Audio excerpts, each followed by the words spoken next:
ہے وہ حافظ الحدیث محمد بن اسماعیل البخاری شافعی جوفی رحمۃ اللہ علیہ، یعنی جن کو لوگ جو ہیں وہ امام بخاری رحمۃ اللہ علیہ کے نام سے جانتے ہیں۔ تاریخ ولادت 13 شوال 194 ہجری 20 جولائی 810 عیسوی ہے، اور تاریخ وصال جو ہے وہ 1 شوال 256 ہجری 1 سپٹمبر 870 عیسوی ہے۔ قمری سال اگر گنے جائیں تو قمری سالوں کے مطابق ٹوٹل جو ہے وہ 61 سال تقریباً عمر جو ہے وہ مبارک آپ کی بنتی ہے۔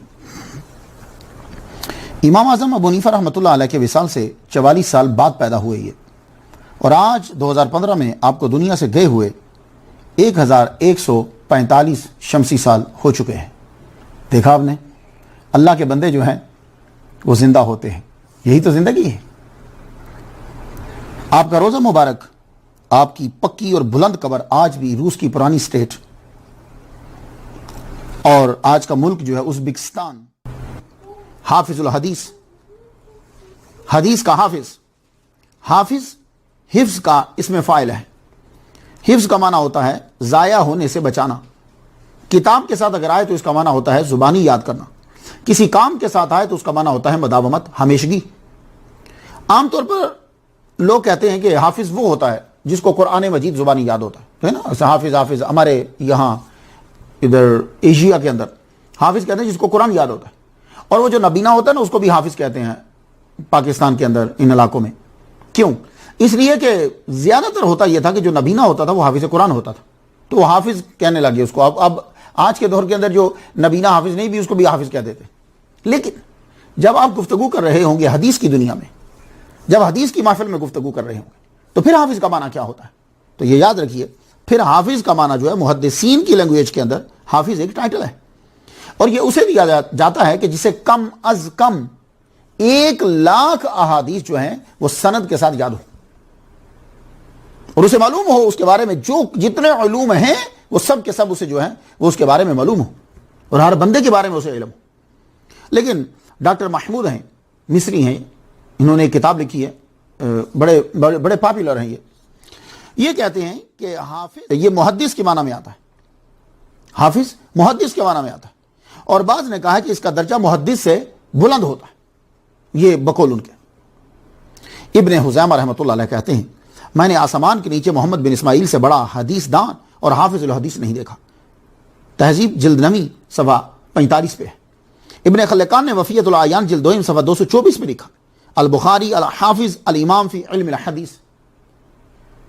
تو حافظ الحدیث جو ہے یہ آپ کو ٹائٹل دیا گیا، کیوں؟ اس لیے کہ آپ کو 1,00,000 سے زیادہ احادیثیں بمائے سند کے یاد تھی، اس لیے آپ کو حافظ کہا جاتا ہے۔ تو یہ یاد رکھیے گا سب لوگ، اگر قرآن مجید میں کسی کو حافظ کہیں، قرآن کی گفتگو ہو رہی ہو تو پھر حافظ کے مراد جس کو قرآن پورا یاد آتا ہے، لیکن جب حدیث کی بات ہو رہی ہو تو پھر کسی کو حافظ کہا جائے تو اس کا معنی ہوتا ہے جس کو 1,00,000 سے زائد حدیثیں بمائے اسناد کے یاد ہے۔ محمد بن اسماعیل، یہ لفظ محمد میں میں بارہا گفتگو کر چکا ہوں کہ ہمارے نبی محمد صلی اللہ علیہ وآلہ وسلم محمد رسول اللہ، یہ لفظ محمد قرآن مجید میں 4 مرتبہ آیا ہے۔ آپ کے والد گرامی کا نام اسماعیل ہے، محمد بن اسماعیل، محمد آپ کا نام ہوا اور آپ بیٹے اسماعیل کے، اسماعیل آپ کے والد گرامی کا نام ہے۔ یہ اسماعیل جو ہیں یہ حضرت اسماعیل حنفی رحمۃ اللہ علیہ، یہ بہت بڑے محدث، بڑے علامہ اور صوفی۔ پرانے زمانے کے اندر جو بھی عالم دین ہوتا تھا وہ صوفی ہوتا تھا، وہ ولی کامل ہوتا تھا۔ کیوں؟ اس لیے کہ وہ جو علم حاصل کرتا تھا اس پہ وہ عمل کرتا تھا، اور یہی تو تصوف ہے اور یہی تو ولایت ہے۔ لیکن مرور زمانہ کیا ہوا کہ جو ہی ہمارے اوپر دوسروں کا اثر پڑا تو علم اور چیز ہو گئی، عمل اور چیز ہو گیا، اور آج کے دور کے اندر بھی آپ دیکھ رہے ہیں بندہ مولوی بن جاتا ہے، صوفی نہیں بنتا۔ کیوں؟ اس لیے کہ وہ علم ابھی تک اس کے عمل میں داخل نہیں ہوا، ورنہ کیا ہوتا کہ 4,000 لڑکے اگر نکلے ہیں مدرسہ سے تو 4,000 کے 4,000 ولی کامل ہوتے۔ تو جب علم اور عمل یہ دونوں جو ہوتے ہیں الگ الگ چلنے لگ جائیں تو اسلام جو ہے وہ اعمال کے اندر نہ آ جائے تو پھر چیزیں ذرا جدا ہو جاتی۔ تو اسماعیل جو ہے وہ آپ کے والد گرامی بہت بڑے محدث، بڑے علامہ، زاہد، متقی، پرہیزگار، صوفی۔ یہ لفظ اسماعیل جو ہے یہ قرآن مجید کے اندر 12 مرتبہ آیا ہے۔ ہم جس وجہ سے اس نام کو جانتے ہیں وہ ابراہیم علیہ السلام کے بیٹے کی وجہ سے، ان کا بڑے بیٹے کا نام اسماعیل ہے۔ تو یہ اسماعیل کا معنی کیا ہے؟ اسمع، شمع، ایل اللہ، اللہ کا سننا۔ اسماعیل کا معنی اللہ کا سننا، اللہ کا سننا مینس ابراہیم علیہ السلام اللہ سے دعا کر رہے اے اللہ مجھے بیٹا دے، اے اللہ مجھے بیٹا دے، تو یہ اللہ نے سن لیا، تو جب سن لیا تو بیٹا عطا فرمایا، جب بیٹا عطا فرمایا تو نام ہی رکھا اسماعیل۔ بات سمجھ میں آ گئی؟ البخاری، بخاری جو بخارا شہر کا رہنے والا ہو، آپ کی ولادت بخارا میں ہوئی، ابتدائی تعلیم بخارا میں حاصل کی۔ اس وقت بخارا جو ہے یہ ازبکستان کا شہر نہیں تھا، خراساں کا شہر تھا، خراساں کے انڈر تھا، اور عباسی حکومت جو ہے وہ چل رہی تھی۔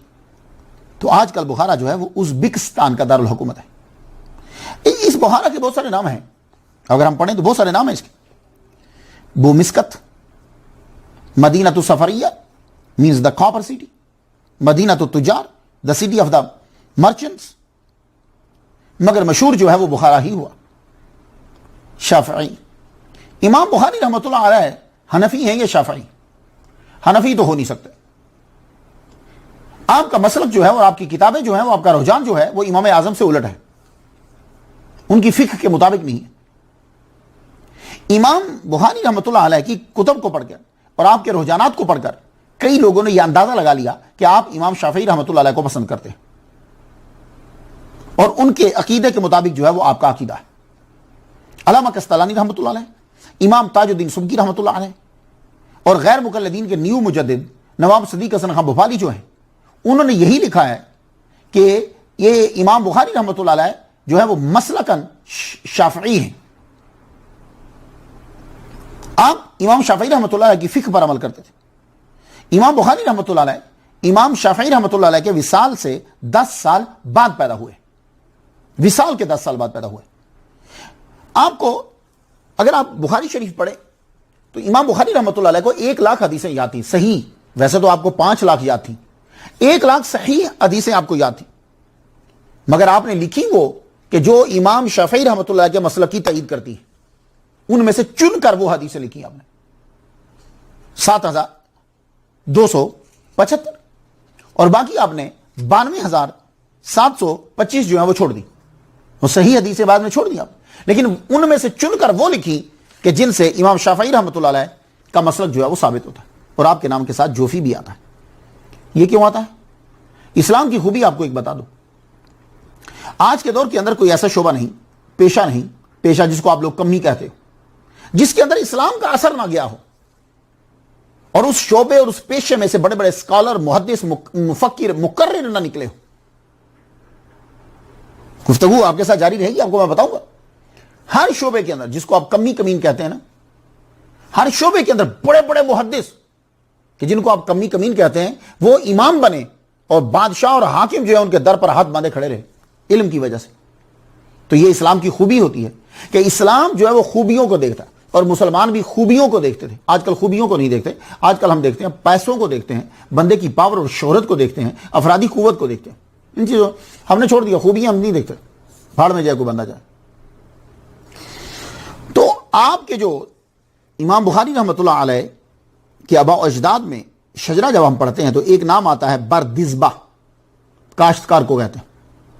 تو امام بخاری کے آباء و اجداد جو ہیں یہ کاشتکار تھے۔ آج کی لینگویج کے اندر آپ اس کو جٹ کہہ سکتے ہیں، جٹوں کا کام زمینداری یا آرائی جو ہوتے ہیں، تو آپ امام بخاری کے آباء و اجداد کو اپنی لینگویج کے اندر جٹ کہہ سکتے ہیں۔ کیوں؟ اس لیے کہ آپ کے آباء و اجداد کا پیشہ جو ہے وہ کاشتکاری ہے۔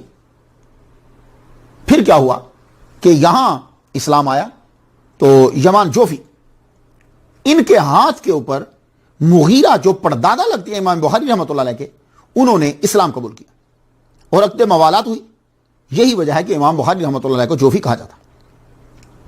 امام بخاری رحمۃ اللہ علیہ کوئی غریب خاندان سے تعلق نہیں رکھتے، آپ کا خاندان پیشے کے لحاظ سے کاشتکار تھا، آپ کی اپنی زمینیں تھیں، آپ کے خاندان والے جو ہیں وہ خود بھی کھیتی باڑی کرتے، اپنی زمینوں پہ لوگوں کو ملازم رکھتے، آمدن ہوتی، آپ لوگوں کو پیسہ دیتے، مال کو خریدتے، منڈی میں مال کو بیچتے، تو ٹھیک ٹھاک لینڈ لارڈ آدمی تھے۔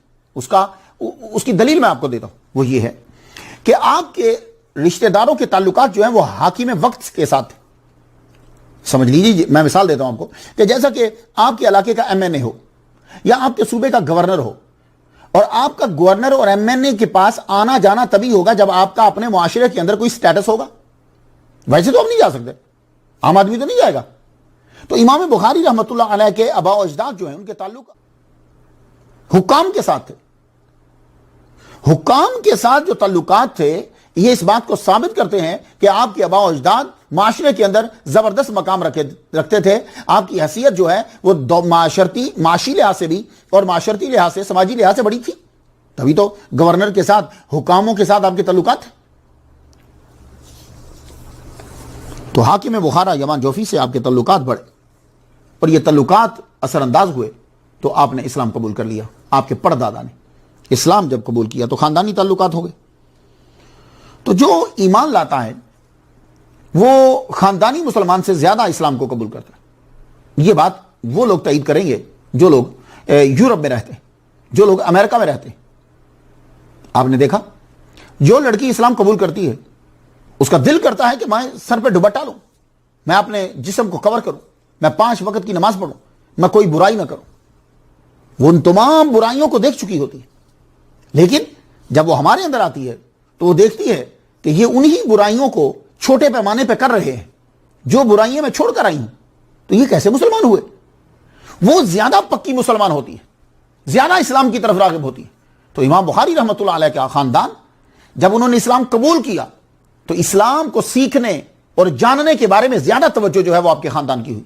یہی وجہ ہے کہ امام بخاری رحمۃ اللہ علیہ کے والد گرامی حضرت اسماعیل حنفی رحمۃ اللہ علیہ بہت بڑے علامہ, بڑے جید محدث اور بہت بڑے مفکر تھے.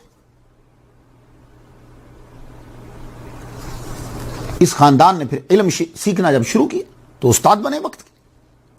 امام بخاری رحمۃ اللہ علیہ کے والد گرامی حضرت اسماعیل بخاری حنفی رحمۃ اللہ علیہ اس دور کے بڑے بڑے علماء و محدثین سے آپ نے علم سیکھا. آپ کے اساتذہ میں امام عبداللہ بن مبارک رحمۃ اللہ علیہ کا نام آتا ہے اور یہ شاگرد ہیں امام ابو حنیفہ رحمۃ اللہ علیہ کے.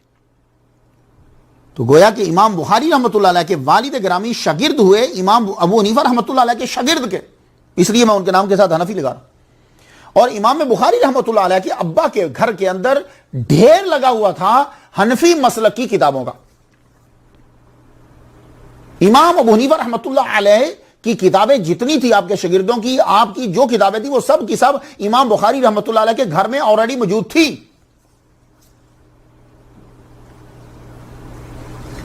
اللہ تعالیٰ نے کرم فرمایا 13 شوال بروز جمعہ بعد نماز عصر 194 ہجری میں اللہ تعالیٰ نے حضرت علامہ زاہد و عابد اسماعیل بخاری حنفی رحمۃ اللہ علیہ کو ایک بیٹا عطا فرمایا, چاند سا بیٹا عطا فرمایا. چونکہ آپ عالم بعمل ہیں.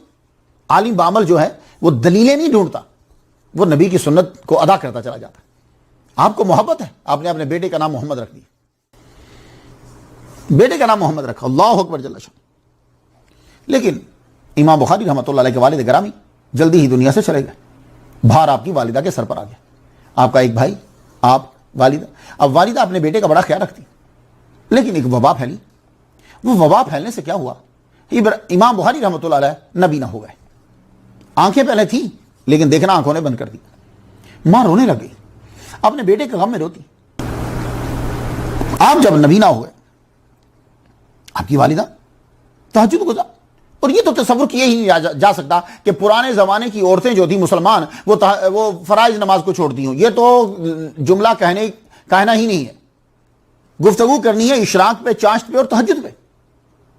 امام بخاری رحمۃ اللہ علیہ کی والدہ ماجدہ تہجد, تو تہجد میں روتی رہتی, اے اللہ میرے بیٹے کی آنکھیں صحیح کر دے. اے اللہ ڈاکٹروں نے جواب دے دیا ہے, یہ جتنے اسباب ہیں انہوں نے جواب دے دیا ہے. اے مسبب الاسباب اب تو کر, یا اللہ پاک تو کرم فرما, میرے بیٹے کو بینا کر دے. ایک دن کیا ہوا, آپ یوں روتے روتے سو گئی, روتے روتے سوئی, آنکھ لگی آپ کی. بس اسی ٹائم ہی کرم ہوتا ہے تہجد کے ٹائم, میں آپ کو بتا چکا پچھلی تقریر میں. روتے روتے آنکھ لگ گئی, ابراہیم علیہ السلام کا دیدار ہو گیا, ابو الانبیاء کا دیدار ہو گیا. ابراہیم علیہ السلام فرمانے لگے روتی کس لیے ہو, پریشان مت ہو, تمہارا بیٹا جو اٹھے گا نا, اللہ تعالیٰ نے تیری دعاؤں کے صدقے اس کو بینا کر دیا ہے. اسی وقت اٹھی ابراہیم علیہ السلام, خواب میں اسی وقت اٹھی, جا کے اپنے بیٹے کو اٹھا, اٹھو اٹھو اٹھو بیٹا, ماں آج جلدی اٹھا رہی ہو مجھے. کہا نہیں بیٹے اٹھو, تم جلدی کرو. بیٹا اٹھا, جب اٹھا تو کیا دیکھا, آنکھیں کھولی تو کمرے کی ساری چیزیں اور ماں جو ہے وہ حضرت امام بخاری رحمۃ اللہ علیہ کو نظر آ رہی تھی. اللہ اکبر جل شانہ. تو وہ آنکھیں کہ جو اللہ تعالیٰ نے وسیلے کے بغیر دی تھی, وہ تو شاید دن کو دیکھتی ہوں جو اللہ تعالیٰ نے ابراہیم علیہ السلام کے وسیلے سے عطا فرمائی تھی آنکھیں، وہ چاندنی رات کے اندر بھی واضح بالکل دیکھ رہی ہوتی تھی کہ جیسا کہ دن کو دیکھ رہی ہیں، سورج کی روشنی میں دیکھ رہی ہیں۔ اللہ اکبر جل شان۔ بخاری رحمۃ اللہ علیہ کو آپ کی والدہ محترمہ نے لوکل مدرسہ کے اندر ڈال دیا کہ میرا بیٹا جو ہے وہ پڑھے، علم حاصل کرے۔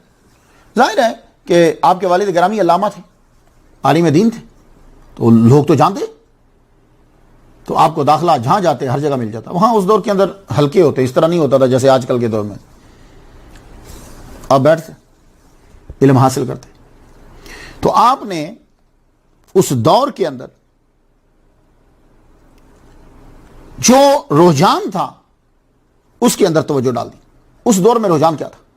اس دور میں جو آپ کا دور ہے 194 ہجری، جو دوسری صدی جا رہی ہے، وہ تیسری صدی ہے، اس کے اندر حدیث سیکھنے کا رجحان بہت زیادہ تھا، یاد کرنے کا۔ کس کے پاس حدیث ہے، کہاں حدیث ہے، تو جا کر اکٹھا کرتے تھے لوگ، اکٹھا کر کے حضور صلی اللہ علیہ وآلہ وسلم کے فرامین کو پھر لوگوں تک پہنچاتے تھے، اور اس کا بڑا اہتمام کیا جاتا تھا۔ اس میں گورنمنٹ بھی انوالو تھی، لوگوں کا بھی شوق تھا، سارے جو ہے نا وہ ایک جانب۔ ایک دور آتا ہے جس دور کے اندر رجحان لوگوں میں پڑ جاتا ہے دین کے شعبے کے اندر۔ اگر کوئی آدمی فلاسفر مشہور ہوا تو ویسی تقریریں شروع ہو جاتی، اگر کوئی طرز والا مشہور ہوا تو ویسی تقریریں مشہور ہو جاتی، اگر کوئی شعر والا مشہور ہوا ویسی تقریریں مشہور ہو جاتی۔ تو کیا رجحان ہے اس وقت یہ تھا کہ لوگ مقرر اور سب لوگ جو ہیں وہ حدیث سیکھتے اور حدیث سنایا کرتے تھے۔ امام بخاری رحمۃ اللہ علیہ نے اسی کو سیکھنا شروع کر دی، تو بخارا کے جتنے محدثین تھے ان تمام کی کتب کو ازبر یاد کر لیا۔ ایک سال کے اندر امام بخاری رحمۃ اللہ علیہ نے بخارا کے اندر جو پڑھایا جاتا تھا وہ سب کا سب سیکھ لیا۔ اس قدر عبور آپ کو حاصل ہو گیا کہ اب آپ جب کسی کے حلقہ میں بیٹھتے تھے، وہ بیان کرتے ہوئے اگر چین کے اندر یا کسی جگہ ان سے کوئی مسٹیک ہو جاتی تو آپ فوراً ان کو بتا دیتے کہ آپ سے یہ تسامح ہو گیا ہے۔ یہ میں آپ کو امام بخاری رحمۃ اللہ علیہ کی 10 سال کی عمر میں آپ نے بخارا کی ساری حدیث کو یاد کر لیا۔ صرف بخارا کی حدیث کو ہی یاد نہیں کر لیا، آپ نے جتنی والد گرامی کے ہاں لائبریری تھی اس کے اندر جتنی کتابیں تھیں، امام وقی رحمۃ اللہ علیہ کی کتابیں تھیں، عبداللہ بن مبارک حنفی رحمۃ اللہ علیہ کی، امام اعظم کے شاگردوں کی جتنی کتابیں تھیں وہ سب کی سب آپ نے زبانی یاد کر لی تھی۔ اب میں آپ کو مثال دیتا ہوں کہ آپ بخارا کے محدثین اور وہاں کی حدیثیں آپ نے یاد کی۔ ایک دن آپ وہاں کے محدث امام داخلی رحمۃ اللہ علیہ کی محفل میں بیٹھے ہوئے، تو جب آپ بیٹھے ہوئے ہیں تو انہوں نے ایک حدیث پڑھی۔ حدیث جو انہوں نے پڑھی تو سند بیان کرتے ہوئے کہنے لگے سفیان عن ابی زبیر عن ابراہیم۔ آپ کی عمر 10 سال ہے، 11 کے بیچ کھڑے ہو کہنے لگے استاد صاحب یہ چین نہیں ہے۔ بڑی عجیب بات ہے، چلو کوئی 30-40 سال کا آدمی گفتگو کرے تو بات سمجھ میں آتی ہے۔ اب آپ دیکھیے کہاں محدث سے بخارا آپ کے استاد، اور کہاں ایک 10 سال کا بچہ، اور وہ محدث سے یہ کہے کہ یہ چین ٹھیک نہیں ہے۔ آپ نے فرمایا آپ جا کے دیکھ لیجئے، اگر آپ کو مجھ پہ یقین نہیں ہے تو جہاں آپ نے لکھا آپ اسے جا کے دیکھ لیجئے۔ وہ اندر گئے، اپنی کتاب لے کر آئے، ان کو کچھ ڈاؤٹ ہوا ورنہ وہ مانتے ہی نا۔ تو کہنے لگے اچھا آپ بتاؤ کہ اصل چین کیا ہے۔ یہ پوچھنا بتا رہا ہے کہ ان کو یہ ڈاؤٹ ہوا کہ یہاں کچھ مسٹیک ہے۔ کہنے لگے اچھا آپ بتائیے کہ اصل چین کیا ہے۔ تو کہنے لگے دیکھیے سن لیجئے کہ یہ جو ابو زبیر ہیں یہ ابراہیم کے راوی نہیں ہیں، یہ ان کے راوی نہیں ہیں۔ تو کہا پھر ان کا راوی کون ہے؟ تو آپ نے فرمایا یہ زبیر بن عدی ہیں، وہ ہیں کہ جو ابراہیم کے شاگرد ہیں، تو انہوں نے ان سے بیان کیا ہے۔ تو چین جو ہے وہ یوں ہوگی، سفیان جو ہیں وہ بیان کرتے ہیں زبیر بن عدی سے کہ جو شاگرد ہیں ابراہیم کے، وہ اپنے استاد سے بیان کرتے ہیں۔ اللہ اکبر جل شانہ۔ تو یہ آپ کا عالم تھا 10-11 سال کی عمر میں، یہ آپ کا عالم ہے۔ 11 سے 16 سال تک، 5 سے 10 ہجری تک آپ کو جو کچھ بخارا میں میسر تھا آپ نے یاد کر ڈالا۔ 16 سال کی عمر تک آپ نے یاد کر۔ طبقات الکبریٰ کے صفحہ 5 پہ ہے کہ 16 سال کی عمر میں آپ کو 70,000 احادیث جو ہیں وہ بمائے سند کے یاد تھیں۔ اور امام عبداللہ بن مبارک رحمۃ اللہ علیہ کی کتابیں، امام وقی رحمۃ اللہ علیہ کی کتابیں، یہ دونوں حضرت امام اعظم نعمان بن ثابت رحمۃ اللہ علیہ کے شاگرد ہیں۔ تو سب سے پہلے جو آپ کو عبور حاصل ہوا ہے امام بخاری رحمۃ اللہ علیہ کو، وہ امام اعظم کے شاگردوں کی کتابوں کو یاد کر کے ہوا ہے، ان کی کتابوں کو آپ نے پڑھا۔ اب جب آپ کی عمر 16 سال ہو جاتی ہے 210 ہجری ختم ہونے والی تھی. آپ کی والدہ اور بھائی احمد حج کے لیے روانہ ہوئے تو آپ بھی ساتھ چل پڑے. کہنے لگے میں بھی حج کرنے کے لیے چلتا ہوں. آپ اپنی والدہ کے ساتھ اور بھائی کے ساتھ حج کے لیے روانہ ہوئے. وہاں حج کیا. حج کرنے کے بعد آپ کی والدہ اور بھائی جو ہیں وہ واپس جانے لگے بخارا. تو آپ نے فرمایا میں واپس نہیں جاؤں گا, میں یہاں رک کر یہاں کے اساتذہ سے اب علم حاصل کروں گا, یہاں کے جو راوی ہیں ان سے علم حاصل کروں گا, یہاں کے محدثین سے میں علم حاصل کروں گا. تو آپ مکہ کے اندر جو ہے وہ رک گئے. تو 2 سال مکہ میں رہ کر جو مکہ کے محدثین تھے آپ نے ان سے علم حاصل کیا. 18 سال آپ کی عمر ہو گئی. 18 سال ہو گئی. تو 18 سال کی عمر میں آپ نے تصنیف شروع کر دی. سب سے پہلی کتاب آپ نے جو لکھی وہ قضایہ صحابہ و تابعین 212 ہجری میں آپ نے لکھی. اور اسی سال مدینہ میں دوسری کتاب لکھی بنام کتاب التاریخ. یہ آپ نے کتاب لکھی. آپ کا یہ دل تھا کہ میں عبدالرزاق رحمۃ اللہ علیہ سے جا کر حدیث کو جو ہے وہ سماعت کروں, لیکن کسی نے آپ کو یہ بتایا کہ ان کا تو وصال ہو گیا ہے. حالانکہ وہ زندہ تھے. پھر امام بخاری رحمۃ اللہ علیہ نے ان سے تو روایت نہ لی, کیونکہ جب آپ کو معلوم ہوا کہ خبر جھوٹی تھی تب تک خبر سچی ہو چکی تھی. پھر آپ نے ان کے شاگرد سے حدیث مبارکہ جو ہے وہ لی. حدیث کے لیے, حدیث کو حاصل کرنے کے لیے مختلف ممالک کا سفر کیا آپ نے. 2 بار مصر گئے, 2 بار شام گئے, سیریا, 4 بار بصرہ گئے, 6 سال مکہ مدینہ کے اندر مختلف ادوار میں رہے. اور کوفہ کہ جو گڑھ تھا امام اعظم رحمۃ اللہ علیہ کے شاگردوں کا, جو علم کا گڑھ تھا, آپ اتنی بار گئے کہ جن کا حافظہ ایک کرامت ہے ان کو بھی یاد نہیں. اتنی بار کوفہ آپ حدیث مبارکہ لینے کے لیے گئے. بصرہ میں آپ بصرہ میں پڑھنے کے لیے گئے تو کیسے آپ نے پڑھا؟ وہاں کے ہمیں ایک راوی ملتے ہیں اس بات کے, حاشد بن اسماعیل. کہنے لگے ہمارے ساتھ گئے امام بخاری حدیث پڑھنے کے لیے. بصرہ میں ہم گئے. امام بخاری رحمۃ اللہ علیہ تب بہت چھوٹے تھے, یعنی اتنی عمر نہیں, ٹین ایجر کہہ سکتے ہیں. تو اب ہم لوگ وہاں پڑھ رہے ہیں, 1 دن 2 دن 3 دن 4 دن شہر سے جا کر حدیث سنتے ہیں. لیکن ہم لوگ جو ہیں وہ فوراً جب امام حدیث ہمارے استاد حدیث بیان کرتے ہیں تو ہم فوراً حدیث کو لکھ لیتے ہیں تاکہ یاد بھی ہوتی ہے, لیکن کوئی بات نہیں, جب کبھی ضرورت پڑے تو ہم دیکھ سکیں. پر ہم تو واچ کر رہے ہیں کہ بخاری جو ہے محمد بن اسماعیل یہ لکھتے نہیں ہیں, بس یوں دیکھتے رہتے ہیں. 16 دن گزر گئے. اب ہمیں واپس بھی جانا تھا تو ہم نے کہا بھائی چند دن رہ گئے ہیں, 16 دن ہو گئے ہمیں, کتنی دور سے آپ آئے اور ہم بھی آئے ہیں, تو حدیث لکھ لیا کرو, کبھی ضرورت پڑ گئی تو دیکھ کے بتا سکو گے. آپ بات سنتے توجہ نہ دیتے. ایک دن تو سارے اکٹھے نہ ہو گئے. کہنے لگے بھائی تم چھوٹے ہو اس لیے تمہیں سمجھا رہے ہیں کہ تم جو شیخ بتاتے ہیں وہ لکھ لیا کرو. فرمانے لگے یار یہ کیا تم روز لگے رہتے ہو, چلو آؤ ایک جگہ جہاں یہ سب بیٹھتے تھے. فرمانے لگے جاؤ جو تم نے جتنی لکھی ہے نا ساری کی ساری لے آؤ. وہ بیٹھ گئے. فرمانے لگے اب تم اپنی کتابیں کھولو. میں بولنے لگا جتنے اس دن تک جتنی حدیث مبارکہ استاد جی نے لکھوائی تھیں امام بخاری رحمۃ اللہ علیہ نے وہ سب کی سب بول ڈالی. حاشد بن اسماعیل کہتے ہیں کہ وہ تقریباً 15,000 تھی. اللہ اکبر جل شانہ. اللہ تعالیٰ نے اتنا زبردست حافظہ عطا فرمایا تھا, اتنی میموری زبردست.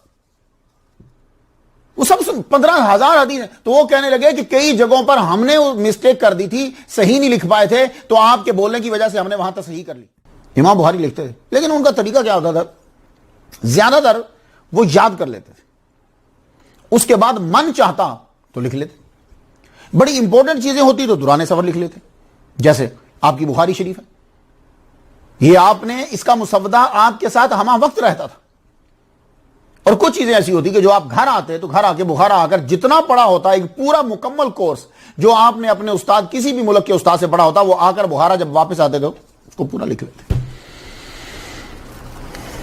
امام بخاری رحمۃ اللہ علیہ نے 1000 شیوخ سے احادیث مبارکہ کو سماعت کیا اور حدیثیں اکٹھی کی. تہذیب جلد 9 صفحہ 43 آپ نے فرمایا میں نے 1000 شیوخ سے احادیث لکھی, میرے پاس کوئی ایسی حدیث نہیں ہے جس کی سند مجھے ازبر نہ ہو. تذکرۃ الحفاظ میں جلد 2 صفحہ 123 پہ نقل ہے کہ آپ نے فرمایا مجھے 1 لاکھ صحیح احادیث یاد ہے. آپ کو حدیث کا علم حاصل کرنے میں بہت دشواریاں ہوتی تھیں. پہلی دشواری تو یہ کم ہے اس دور میں جو سفر کرنا ہے. آج تو چلو ہم حدیث سیکھنے کے لیے کوئی چیز سیکھنے کے لیے سفر کرتے ہیں تو جہاز کا سفر ہے, بس کا ہے, کار کا ہے, کوئی موٹر سائیکل ہے, چلے جاتے ہیں. تو اس دور کے اندر پیدل جانا ہے, ایک ملک سے دوسرے ملک میں جانا, تو وہاں پہنچ کر چند احادیث لینی, پھر اس کے بعد سفر کر جانا. سب سے بڑا تو یہ بڑی مشکل ہے. تو آپ علم سیکھنے کے دوران ایک واقعہ سناتے ہیں کہ شیخ آدم ابن ایاس کے ہاں جب پڑھتے تھے تو ایسا ہوا کہ گھر سے خرچہ آنا جو ہے نا وہ بند ہو گیا, کچھ دیر کے لیے رک گئے, بندہ نہیں پہنچ پایا. کہتے ہیں 3 دن تک سوکھی گھاس کھا کر گزارا کیا, سوکھی گھاس کھا کر گزارا کیا, اور پھر بعد میں قاصد آیا, پیسے لے کر آیا, تو آگے معاملہ جو ہے وہ بڑھا. میں یہاں گفتگو اس ولی کامل صوفی کہ جس کی کتاب کو پڑھ کر لوگ صوفی بنتے ہیں, کہ جن کی کتاب کو پڑھ کر لوگ ولی کامل بنتے ہیں, وہ کہ جو بڑے بڑے اولیاء کرام جو ہیں وہ اپنا سر ان کے آگے جھکاتے ہیں, ان کے اساتذہ کے بارے میں کچھ بتانا چاہتا ہوں میں آپ کو. بہت سے مسئلے حل ہو جائیں گے آپ کے. امام بخاری رحمۃ اللہ علیہ کے پہلے استاد جو ہیں وہ آپ کے والد گرامی محدث بخارا حضرت اسماعیل رحمۃ اللہ علیہ, یہ ہیں آپ کے پہلے استاد.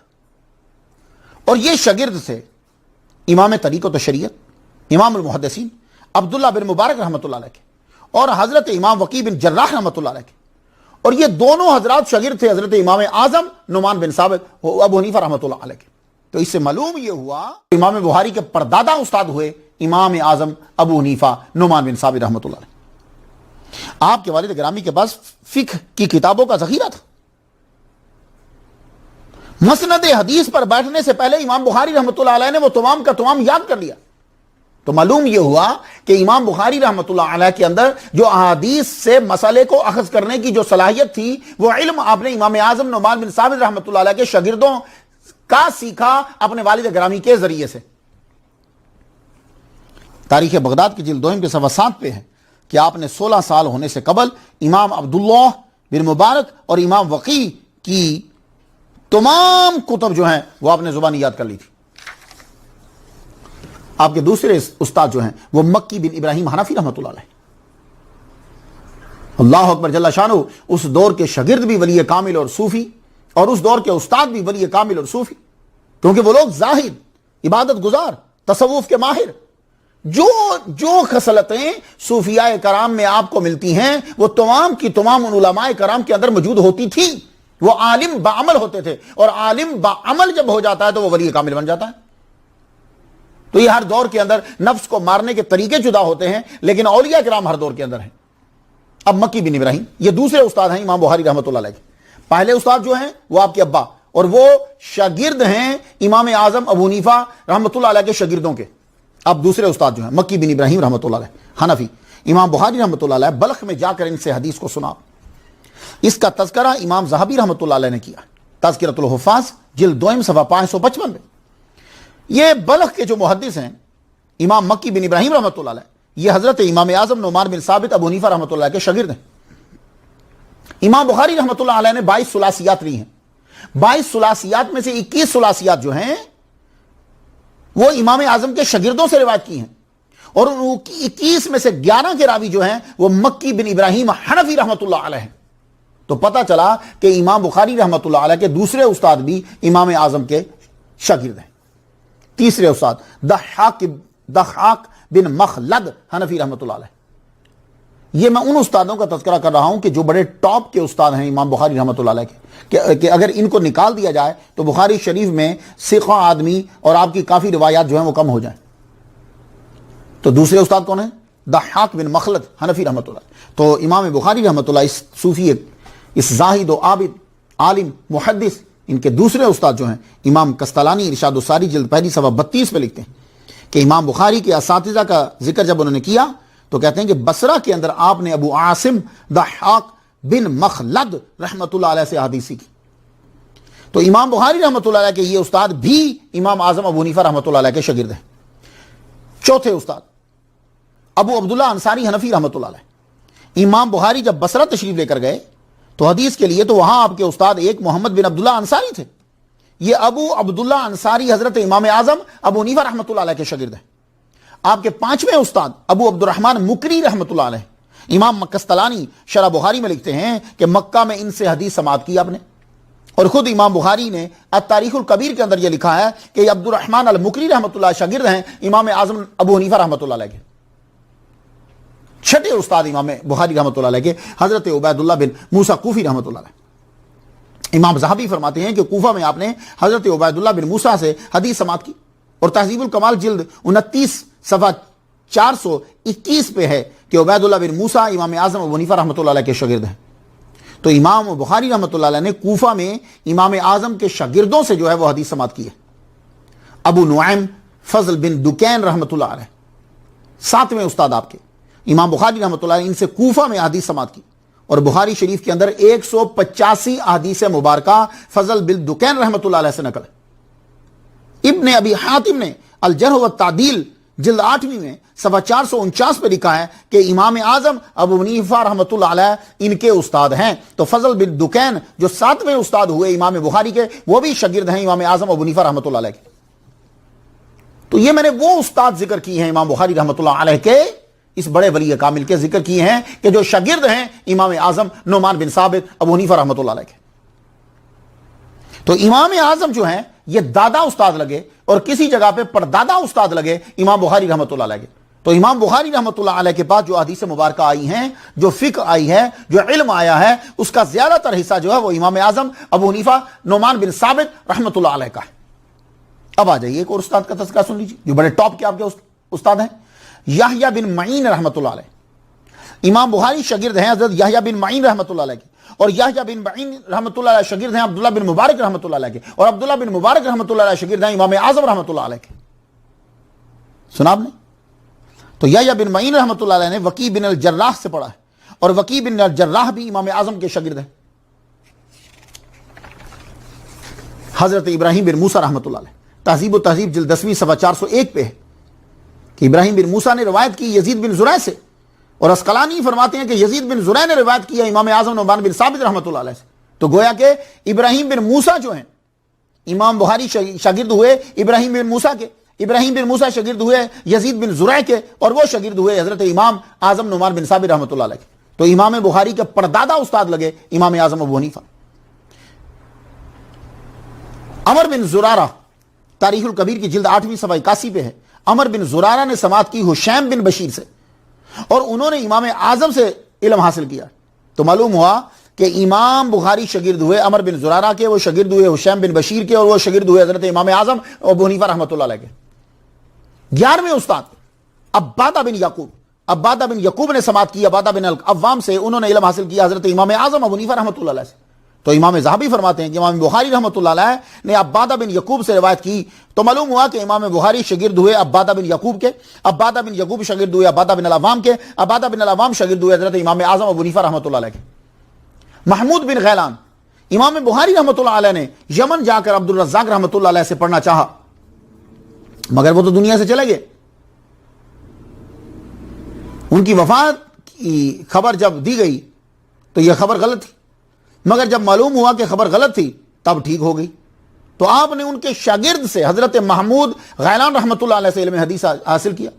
تو امام بخاری رحمۃ اللہ علیہ شاگرد ہوئے محمود بن غیلان کے، اور یہ شاگرد ہیں امام عبد الرزاق کے، اور امام عبد الرزاق رحمۃ اللہ شاگرد ہیں حضرت امام اعظم ابو حنیفہ نعمان بن ثابت رحمۃ اللہ علیہ کے۔ تو میں ہاتھ جوڑ کر عرض کرنا چاہوں گا ان لوگوں سے کہ جو ہمیں دشمن بنا دیتے ہیں، آئمہ سے، ولیوں کا، صوفیوں کا دشمن بنا دیتے ہیں، کو خدا کا خوف کریں۔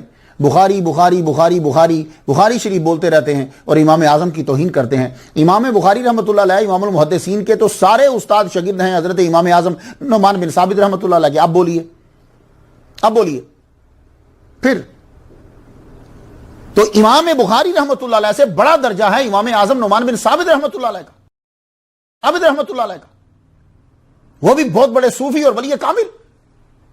تو امام بخاری رحمۃ اللہ علیہ کے اساتذہ جو ہیں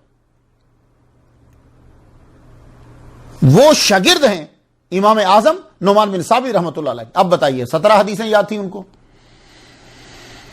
17 حدیثیں یاد تھیں، اسی لیے یہ دنیا کے بڑے بڑے محدث ان کے شاگرد تھے، وہ 17 حدیثیں سننے جاتے تھے۔ امام اعظم کے پاس حدیث کا وہ ذخیرہ تھا جو کسی بھی صحاح ستہ کے مؤلف کے پاس نہیں ہے. یہ سب لوگ سن لیجئے. امام بخاری رحمۃ اللہ علیہ کے پردادا استاد، امام بخاری رحمۃ اللہ کے دادا استاد امام اعظم نعمان بن ثابت رحمۃ اللہ کے پاس حدیثوں کا وہ ذخیرہ تھا کہ جو نہ تو کسی کتاب کے مؤلف کے پاس ہے اور نہ ہی ان کے بعد کسی کے پاس ہوا. ان سے پہلے ہوگا، ان کے بعد کسی کے پاس نہیں. وہ احادیات ہیں. امام بخاری رحمۃ اللہ علیہ کے اساتذہ کو سن لیا آپ نے کہ امام بخاری رحمۃ اللہ علیہ نے 16 سال کی عمر کے اندر اتنا علم حاصل کر لیا تھا کہ شاید دوسروں کے بعد 60 سال میں بھی اتنا علم حاصل ہو، اور 18 سال کے اندر آپ نے تصنیف کو جو ہے وہ شروع کر دیا تھا، اور 1000 شیوخ سے حضرت امام بخاری رحمۃ اللہ علیہ نے علم حاصل کیا. تو میں نے آپ کو ان کے چند اساتذہ گنوا دیے. تو آپ زندگی میں کبھی نہ کہنا کہ امام بخاری رحمۃ اللہ علیہ جو ہیں یہ امام اعظم سے بڑے ہیں. بخاری رحمۃ اللہ ان کے شاگردوں کے شاگرد ہیں. امام بخاری رحمۃ اللہ علیہ کو اللہ تعالیٰ نے حافظہ غضب کا عطا فرمایا.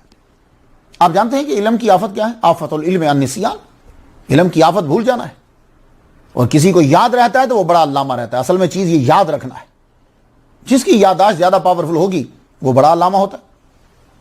ہاں یہ بات یاد رکھیے، وہ بڑا علامہ ہے. اور یا جو مسائل سے استنباط کر لیتا ہے وہ بھی بڑا علامہ ہے. اللہ تعالیٰ نے ایک خاص چیز دی ہوتی.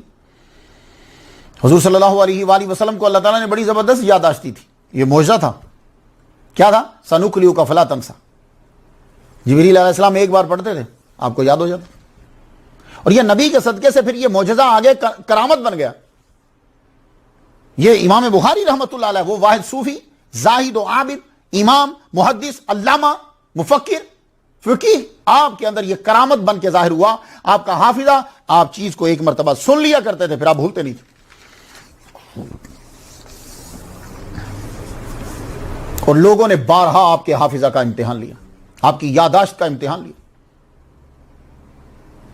یہ حدیثیں جو اکٹھی ہوئی ہیں نا، آج کل ہم ٹیکسی چلاتے ہوئے اعتراض تو کر دیتے ہیں، پینٹ شرٹ پہن کر آفس میں بیٹھ کر اعتراض تو کر دیتے ہیں، لیکن حدیث مبارکہ کو کن لوگوں نے کیسے اکٹھا کیا اور کیا کیا شرائط لگائیں یہ ان کو پتہ نہیں ہوتا. حافظہ کا بارہا امتحان لیا گیا کہ جس دور میں لوگوں کو لاکھ حدیثیں تو معمولی بات ہوتی تھی، اس دور کے اندر 60,000 70,000 لاکھ یہ حدیثیں تو معمولی بات تھیں کہ لوگوں کو یاد ہوں. اس دور میں آپ کی یادداشت کا امتحان لیا. سمرقند کے اندر آپ کی یادداشت کا امتحان ہوتا ہے. آپ جب علامہ بن گئے آپ کو حدیثیں یاد ہوگی. 16 سال کی عمر میں 70,000 حدیثیں تو آپ کو ویسے ہی یاد تھی. آپ کی شہرت، آپ کی کتب کی شہرت خاص و عام تک پھیل گئی. سمرقند کے علماء نے آپ کے حافظہ کا یوں امتحان لیا.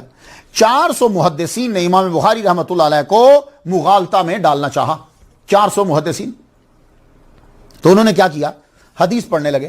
تو جو عراق کی اسناد تھیں وہ شام کی اسناد میں ڈال دی، جو شام کی اسناد تھیں وہ عراق کے اندر ڈال دی، حرم کی اسناد جو ہیں وہ یمن میں ڈال دی، یمن کی حرم کے اندر ڈال دی. آپ کو شاید سمجھنا ہے کیا مطلب.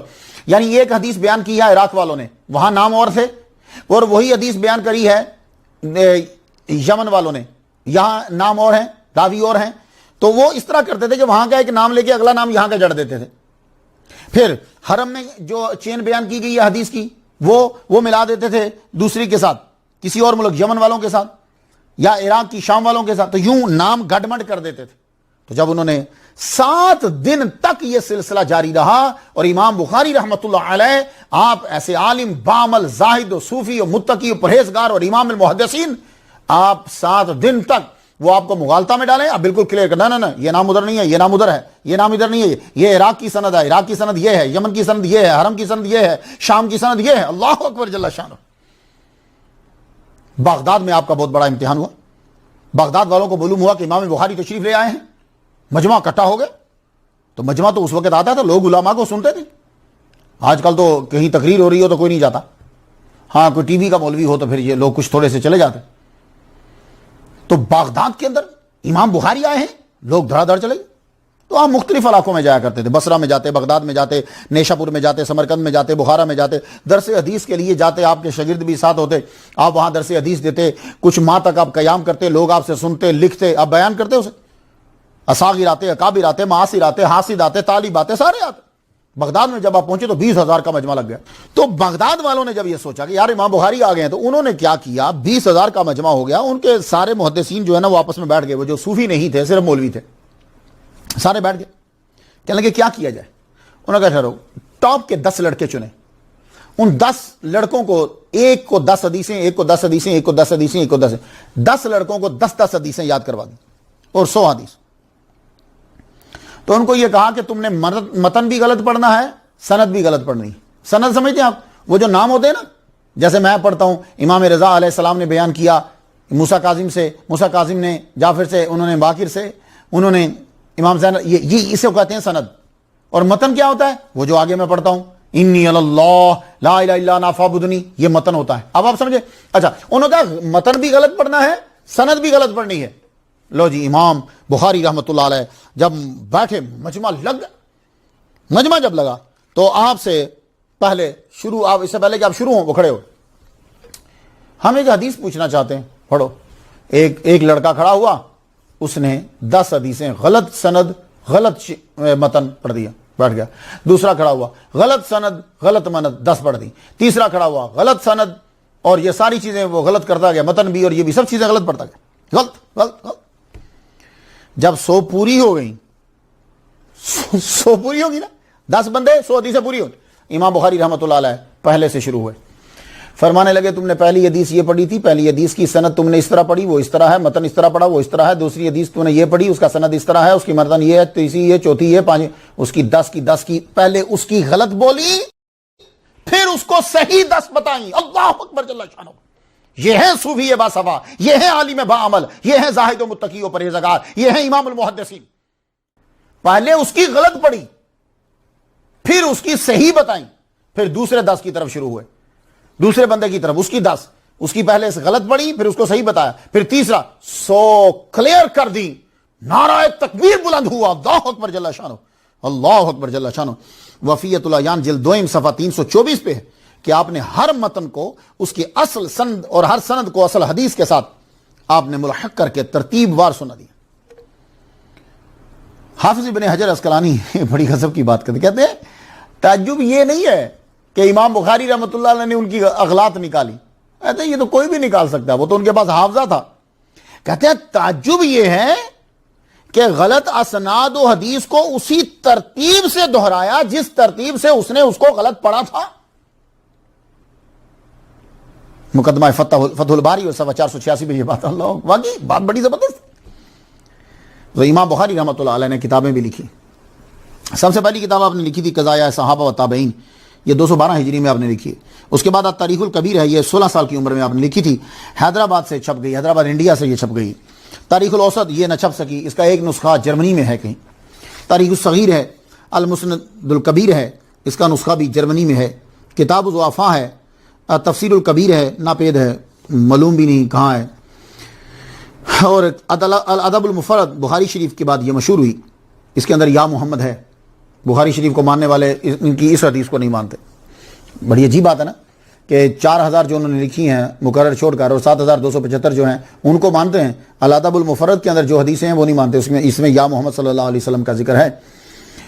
کتاب الفوائد نہ وجود نہ معلوم، امام ترمذی نے اس کا تذکرہ کیا. کتاب العلل، کتاب المبسوط، اس کا نہ وجود ہے نہ اس کے بارے میں کچھ معلوم ہے. کتاب الہبہ 500 احادیث کا مجموعہ تھا، اب یہ ناپید ہے، کچھ معلوم نہیں کہاں ہے.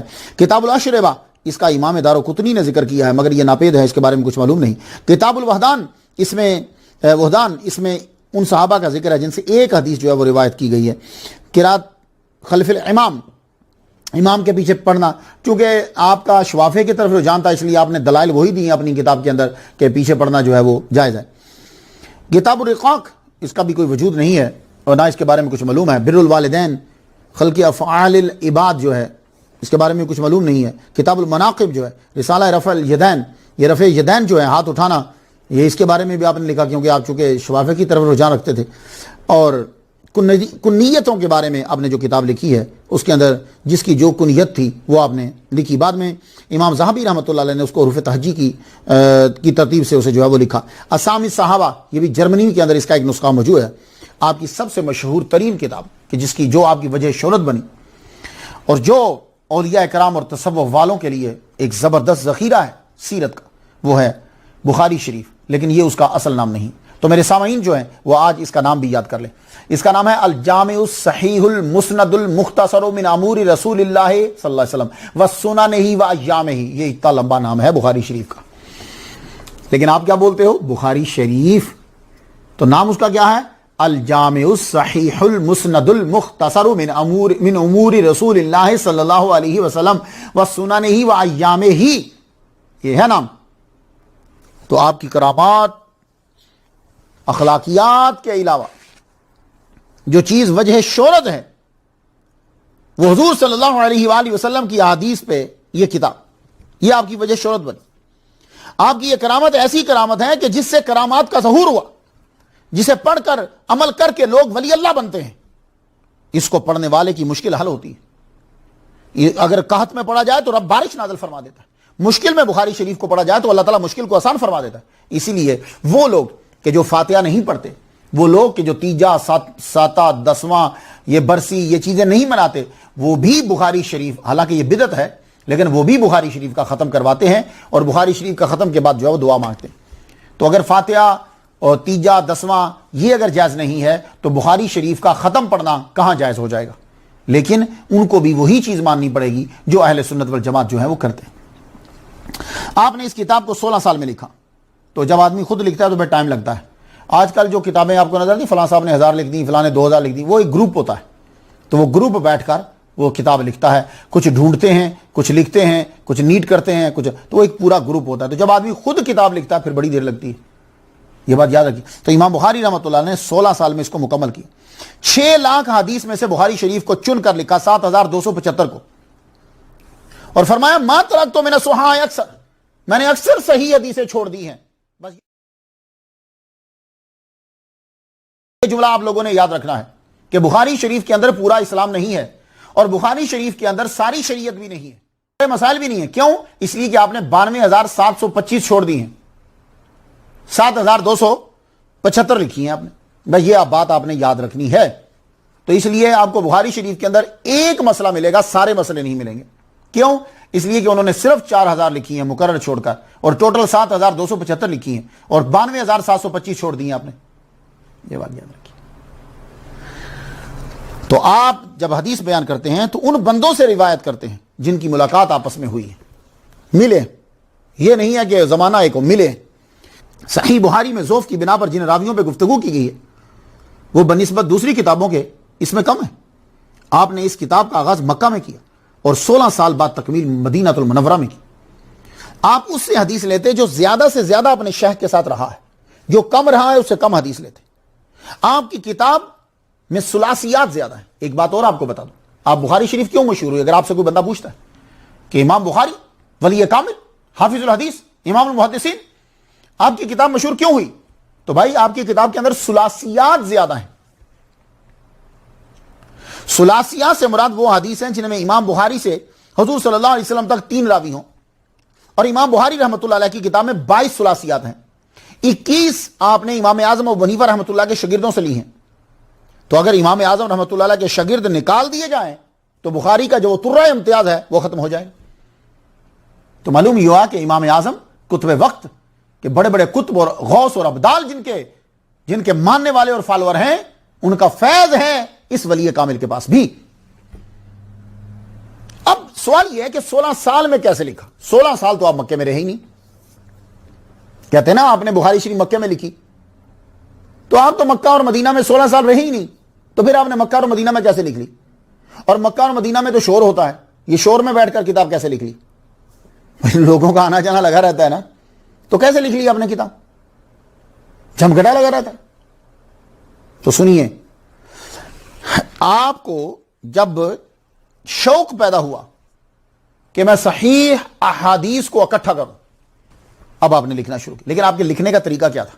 آپ پہلے ایک باب بناتے تھے، باب بنانے کے بعد اس کو لکھ لیتے تھے، پھر اس باب کے مطابق قرآن کی آیت، صحابہ کا کسی کا قول، حدیث مبارکہ صحیح، یہ پھر اس کے اندر ایڈجسٹ کرتے تھے. یہ تھا آپ کا طریقہ. تو اس کے لیے یہ سٹارٹ کہاں سے کرا آپ نے؟ یہ مکے سے سٹارٹ کرا.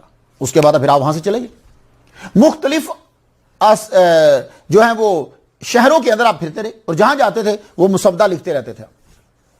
باب ذہن میں آیا تو باب لکھ دیا، حدیث ذہن میں آئی نیچے حدیث لکھ دی, حدیث آ گئی تو باب چھوڑ دیا, چلو باب پھر لکھیں گے, یا باب آ گیا تو حدیث نہیں آئی تو حدیث چھوڑ دی, باب لکھا رہ گیا.